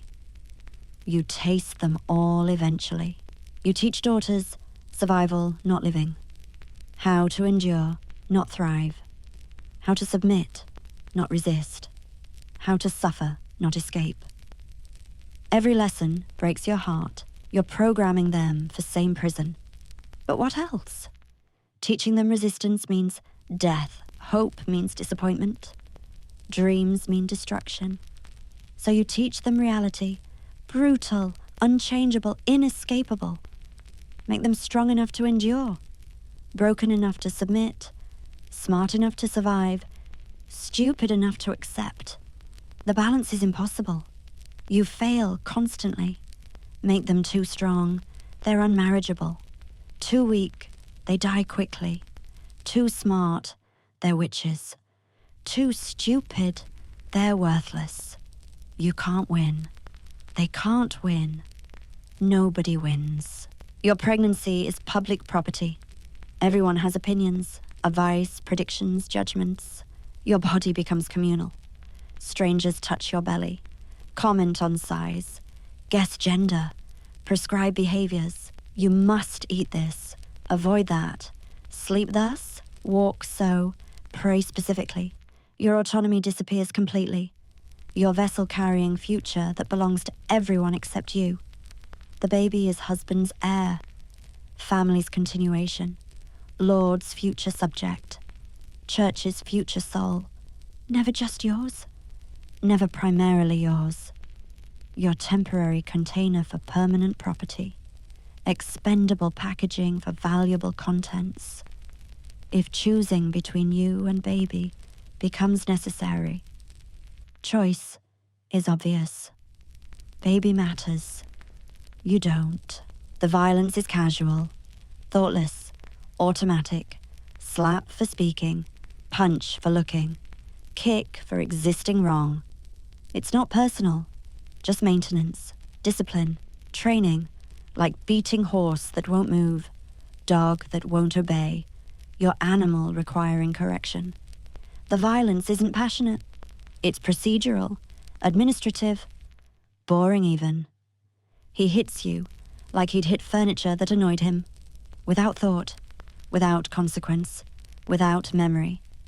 You remember every blow, catalogue injuries, track patterns, learn triggers, avoid, deflect, absorb. But he forgets immediately. Violence so normal, it doesn't register. Just another chore. Beat wife, feed horse, sleep, repeat. Your intelligence is wasted criminally. You could solve problems, create solutions, innovate processes, improve everything. But your thoughts are worthless. Ideas are inappropriate. Intelligence is threatening. So you hide it, bury it, let it atrophy. Watch it die slowly. The death of unused mind is particular agony. You feel yourself getting stupider, smaller, less. The brilliance you had as child diminished, dimmed, extinguished by design. Stupid women are safer, easier, better. So you become stupid. Perform stupidity. Until performance becomes reality. Until you can't remember being smart. Can't imagine thinking freely. Can't conceive having ideas that matter. You know other women suffer identically. See it in their eyes. Hear it in their silences. Feel it in their solidarity. But you can't speak it. Acknowledge it. Share it openly. The isolation is enforced, maintained, required. Women together are dangerous. Might compare notes, realize patterns, recognize systems, resist collectively. So you're kept separate, suspicious, competing for scraps, fighting over nothing, while men take everything. The horizontal violence between women serves vertical oppression by men. You know this. They know this. Everyone knows this. Nobody says this. The silence is deafening, defeating, defining. Your work is endless, dawn to past midnight, every day, forever. No retirement, no rest, no recognition. You work until you die. Often you die working, collapse in field, over washboard, during birth, while cooking. Working is dying slowly. Dying is working finally ending. There's no distinction, no boundary, no mercy. The work multiplies, increases, accelerates. As you age, weaken, break. The work remains, waiting, demanding, consuming. You can't stop. Stopping means starvation, homelessness, death. So you continue. Broken body, doing breaking work. Until something breaks permanently, finally, mercifully. Your daughters inherit everything horrible. Your trauma, your resignation, your strategies, your defeats. They watch you submit and learn submission. See you beaten and expect beating. Observe you serving and accept servitude. You're teaching by example exactly what you don't want them to learn. But alternative examples don't exist, can't exist, would be destroyed if they existed. So you model survival through surrender, endurance through erasure, existence through inexistence. They absorb lessons perfectly, become you, repeat you, continue you.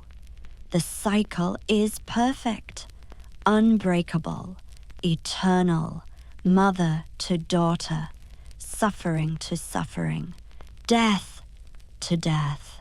Your sons learn to be oppressors by watching oppression. Your submission teaches them women submit. Your service teaches them women serve.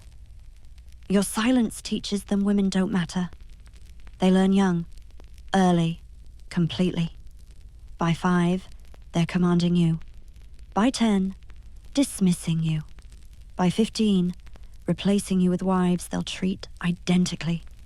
You've raised your own oppressors, fed them, cleaned them, loved them into monsters who see you as nothing. The betrayal is complete, exquisite, inevitable. You watch sons become husbands, become owners, become oppressors. The man who beats their wives learned by watching father beat you. You can't win. Virgin, you're worthless. Wife, you're property. Mother, you're depleted. Widow, you're burden. Barren, you're cursed. Fertile, you're exhausted. Pretty, you're dangerous. Ugly, you're useless. Smart, you're witch. Stupid, you're livestock. Every category is trap. Every identity is prison. Every role is reduction. You twist yourself attempting impossibility. Be everything. Be nothing. Be whatever they need. Whenever they need it. However they need it. The contortion breaks you. Physically, mentally, spiritually. But broken women are proper women. So breaking is success, victory, achievement. You've successfully become nothing. Congratulations. The rape is legal, marital, sanctioned, blessed by church, protected by law, required by duty. It's not called rape. Called marriage, consummation, rights, duty, everything except what it is. Violence, violation, destruction. You lie there, counting ceiling cracks, while he destroys you legally, acceptably, traditionally. The trauma is unnameable, unrecognizable, undeniable. You carry it silently, shamefully, properly. Good wives don't complain about marriage duties, don't resist husband's rights, don't call rape rape when it's just marriage. So you don't. Call it nothing. Feel everything. Say nothing. Die a little more each time. Your food is last, least, left over. After men eat meat, children get scraps, animals get bones, you get what remains, often nothing. You cook feasts you don't taste, prepare bread you don't eat, brew ale you don't drink. Your hunger is constant. Background, normal. You forget fullness exists, forget satisfaction is possible, forget food can be pleasure, not just survival. You eat standing, quickly, guiltily, like stealing from your own table, because everything belongs to others, even food you made. From ingredients you grew, with hands now too weak from hunger to hold spoon steady.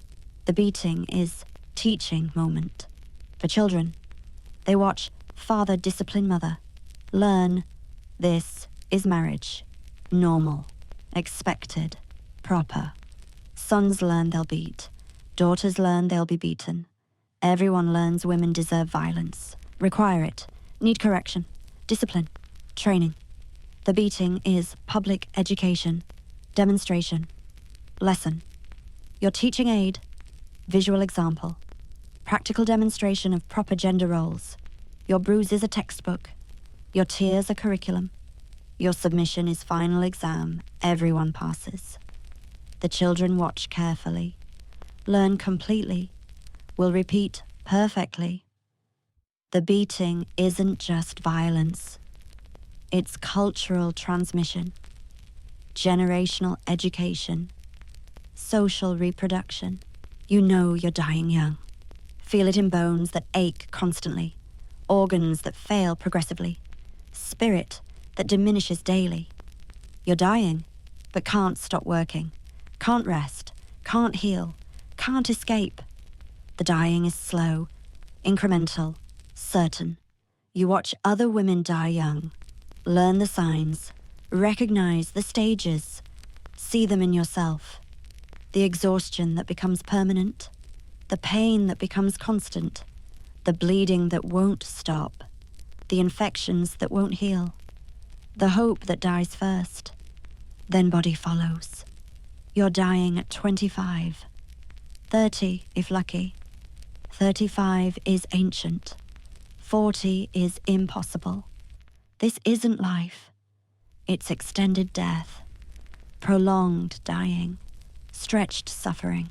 Your skills die with you, unrecorded, unvalued, unremembered. The healing knowledge, brewing techniques, weaving patterns, cooking methods, child-rearing wisdom, survival strategies, all dies when you die. Nothing written, nothing preserved, nothing honored. Your lifetime of learning, experience, innovation, adaptation, gone, wasted, lost. The next generation starts over, learns painfully what you knew easily, makes mistakes you could prevent, suffers unnecessarily, because women's knowledge isn't knowledge, doesn't merit preservation. Recording, teaching formally, just whispered woman to woman until woman dies, takes whispers with her, leaves silence behind.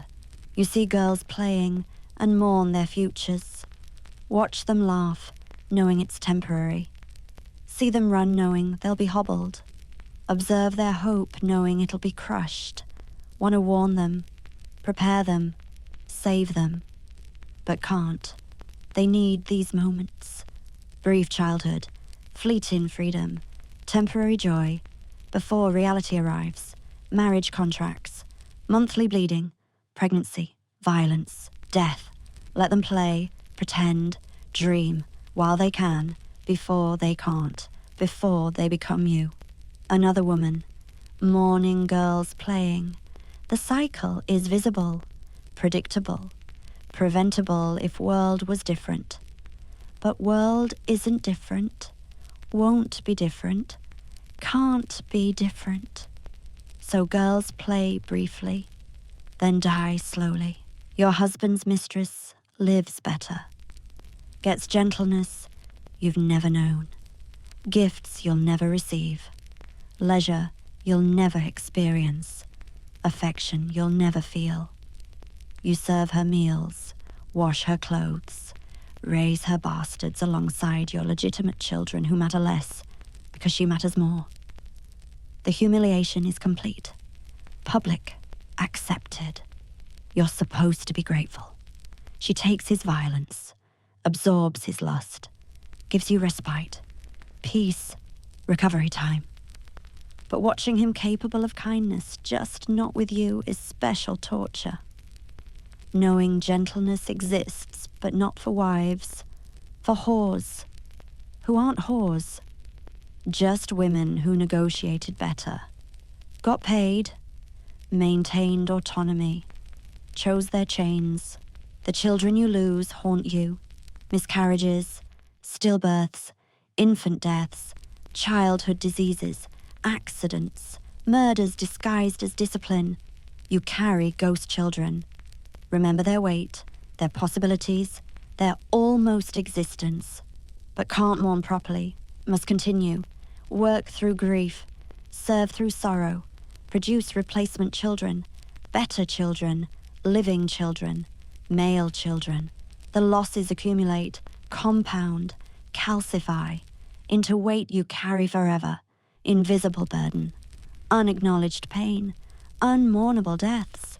Because infant mortality is normal, expected, natural selection, God's will, your weakness, never tragedy, never real loss, never valid grief, just women failing at their only purpose. Again, you know herbs that could free you, permanently, finally, peacefully, but suicide is sin, damnation, eternal torment, worse than current torment supposedly, though you doubt hell could be worse than this. But children need you, alive, suffering but present. Dead mother is worse than broken mother. So you continue, endure, persist, not from hope, from obligation, duty, guilt. The same chains that bind also prevent escape. Even death isn't yours to choose. Body doesn't belong to you. Life doesn't belong to you. Death doesn't belong to you. Nothing belongs to you. Not even suffering. That belongs to God. husband, children, everyone except you. Your dreams are hereditary curse, passed mother to daughter, grandmother to granddaughter. Ancient dreams of freedom, equality, humanity, impossible dreams that persist despite impossibility, torture despite futility, survive despite everything.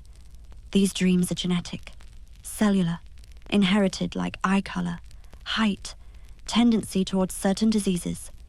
The disease of hoping, dreaming, believing things could be different, should be different, will be different. Someday, not your lifetime, not daughters, not granddaughters, but someday, someone's.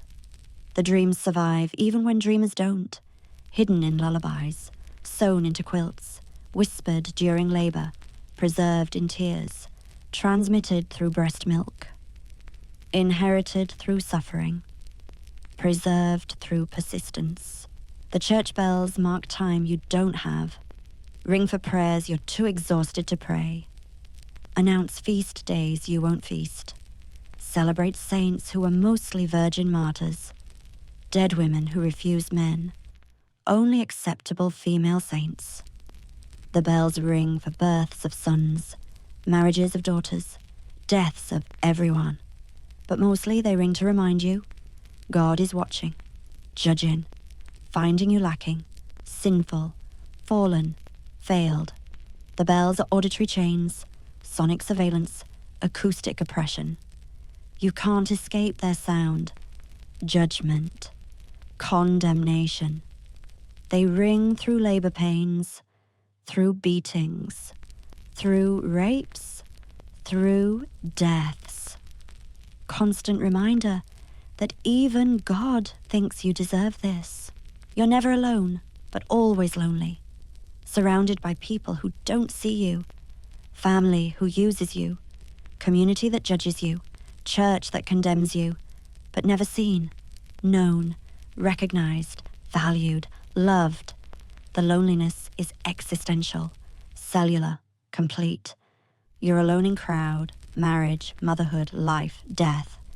Nobody knows you, wants to know you, can know you, because you don't exist as person, only function, role, property, service.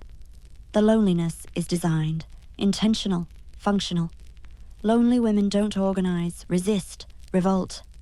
They just endure, separately, silently, desperately, until they don't, can't, won't. Then they die, alone, unknown, unmourned, replaced.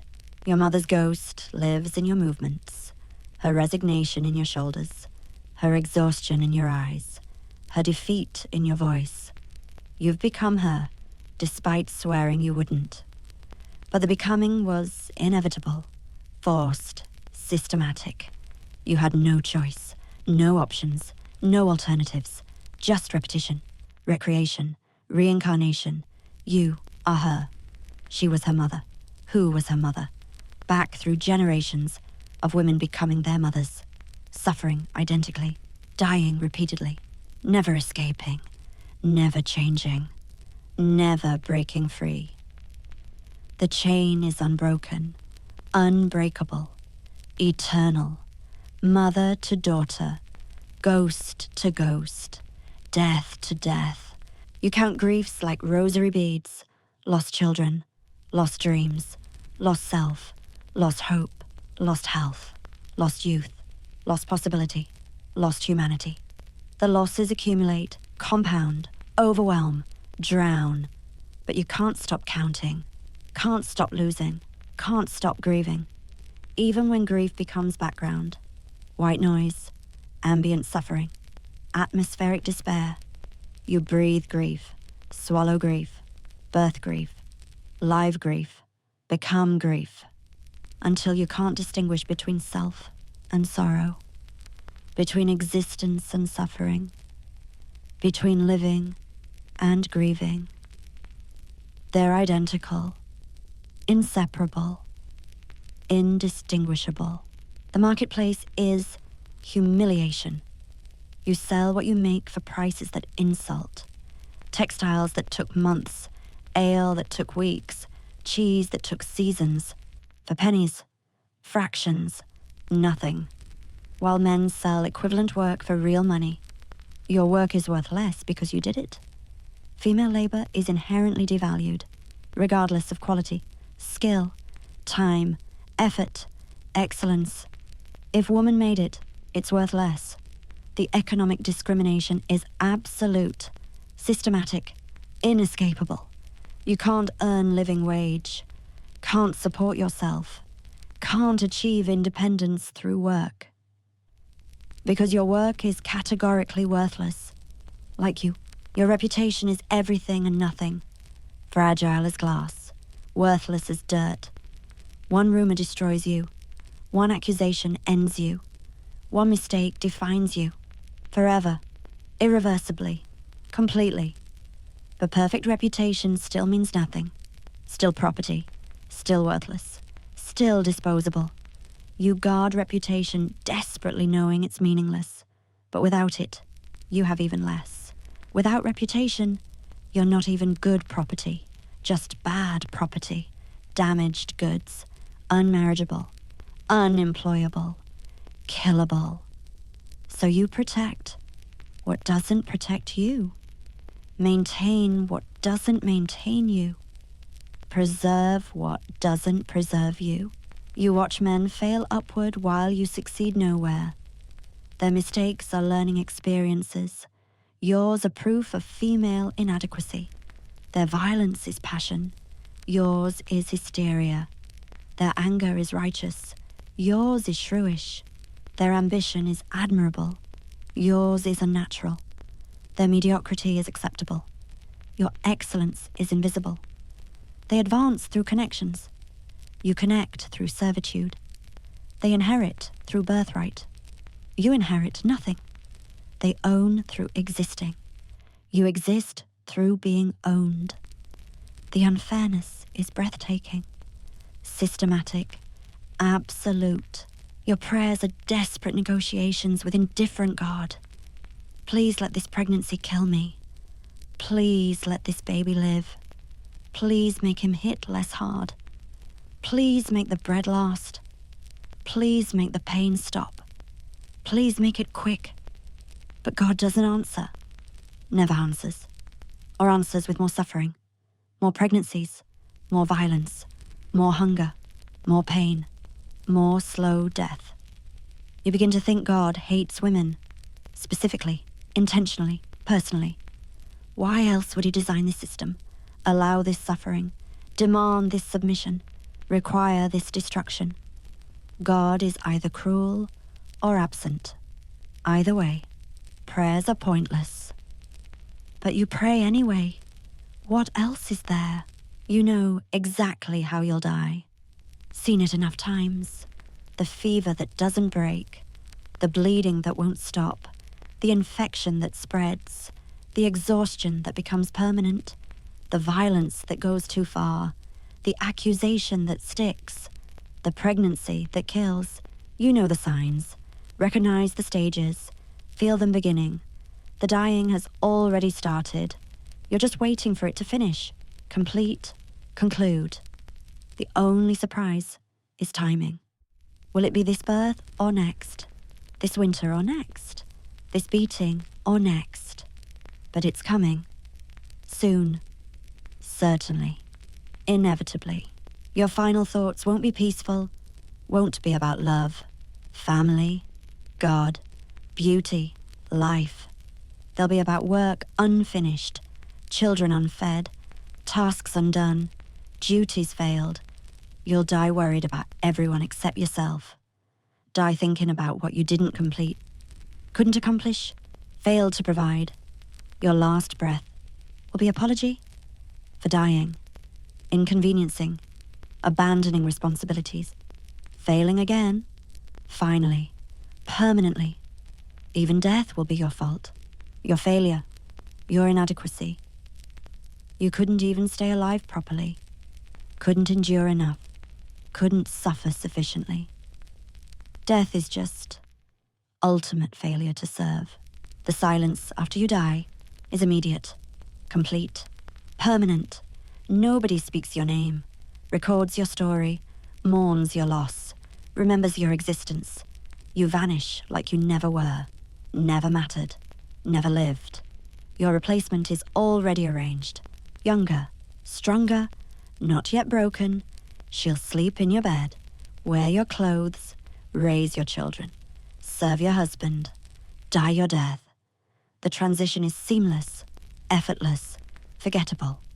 You were interchangeable alive. You're erasable dead. Nothing changes. Nothing stops.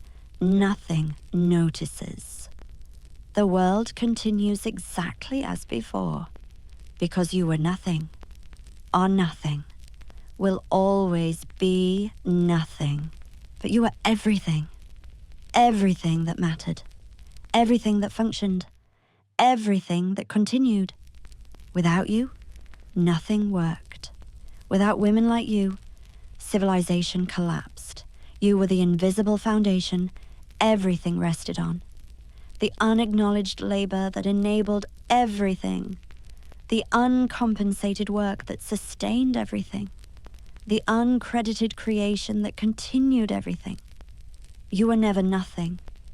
You were everything pretending to be nothing. Forced to be nothing. Killed for being everything treated as nothing. Your erasure was crime. Your invisibility was violence. Your worthlessness was lie. If you'd been born male, everything would be different. Every door open. Every possibility possible. Every dream achievable. Every choice yours. You could read, write, think, speak, own, earn, choose, refuse, travel, learn, create, lead, live. Actually live. Not just survive. Endure. Suffer. Die.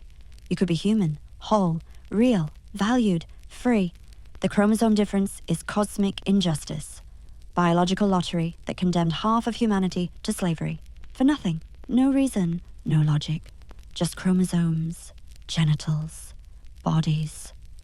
The unfairness is infinite. Absolute. Unforgivable. The curse wasn't being born female. The curse was being born female in world that hated females, that feared female power, intelligence, capability, independence, humanity. The curse was system designed to break you, use you, discard you, replace you, erase you. The curse was men who needed you broken to feel whole, who required your submission to claim superiority, who demanded your slavery to maintain their freedom. The curse wasn't your body, your biology, your nature. The curse was their fear, hatred, violence, control, domination. The curse was them, never you. You deserved better, deserved everything. Education, freedom, choice, voice, power, respect, love, life, real life, full life, human life. You deserved to matter, to exist, to be seen, known, valued, remembered. You deserve the same chances, opportunities, possibilities, humanities. You deserve to be born into a world that celebrated you, protected you, enabled you, elevated you, or at least didn't actively destroy you. You deserved better than medieval woman's fate, better than property, breeding stock, servant, slave, nothing. You deserve to be everything you could have been, would have been, should have been, if only you'd been born right, born male, born valued, born free.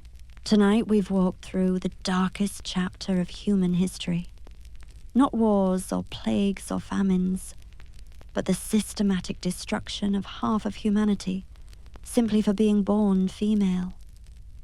We've seen how medieval women lived and died, how they suffered and endured, how they were broken and erased. We've felt their pain, their frustration, their desperate wish to have been born different, born male, born free. Their story is one of infinite injustice, cosmic unfairness and collective amnesia. They built the world while being told they were nothing. They sustained civilization while being treated as property. They created life while having their own lives destroyed. They were everything pretending to be nothing, forced to be nothing, killed for being something. Their names are forgotten, but their legacy remains in every woman who fought for education, for suffrage, for rights, for recognition, for humanity. The medieval women we've forgotten tonight paved the road to freedom with their bones. Their suffering was not meaningless. Their endurance was not worthless. Their dreams, those impossible hereditary dreams of equality and humanity, survived, passed mother to daughter through centuries, through silence, through suffering, through systematic suppression, until finally, eventually, impossibly, things began to change, not in their lifetimes, not in their daughters' lifetimes, but someday, someone's lifetime. The dreams they died carrying became reality they never saw.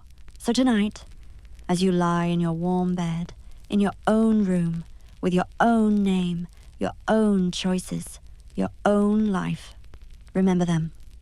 The forgotten women, who had none of these things, who lived and died as property, who suffered and endured without recognition, who were everything while being treated as nothing. Remember their pain, their courage, their persistence, their humanity. They deserved better. They deserved everything. They deserved the life you have, the freedom you breathe, the choices you make, the voice you raise. Remember them. Honor them. Live the lives they couldn't. Be the humans they weren't allowed to be. Thank you for joining me tonight on this difficult journey through women's darkest history. If this story moved you, please like and subscribe. Share it with others who need to know this hidden history. And remember, every freedom you have, every choice you make, every breath you take as a free human being is built on the bones of women who had none of these things.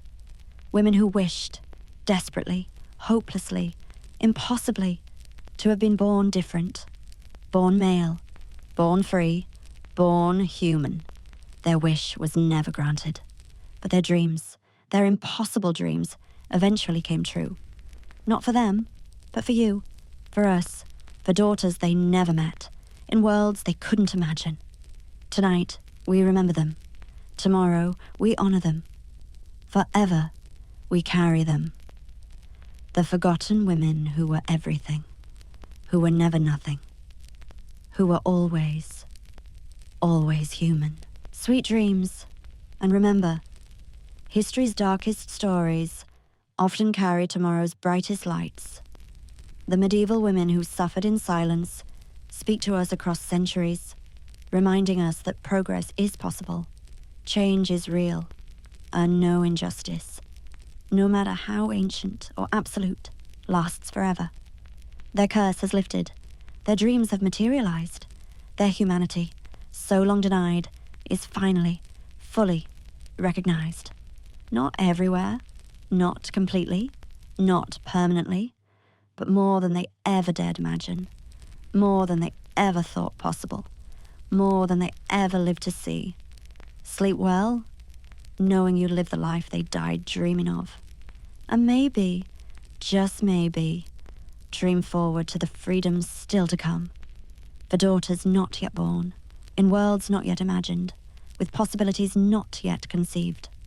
The story continues, the dreams persist, the curse is broken, finally, forever.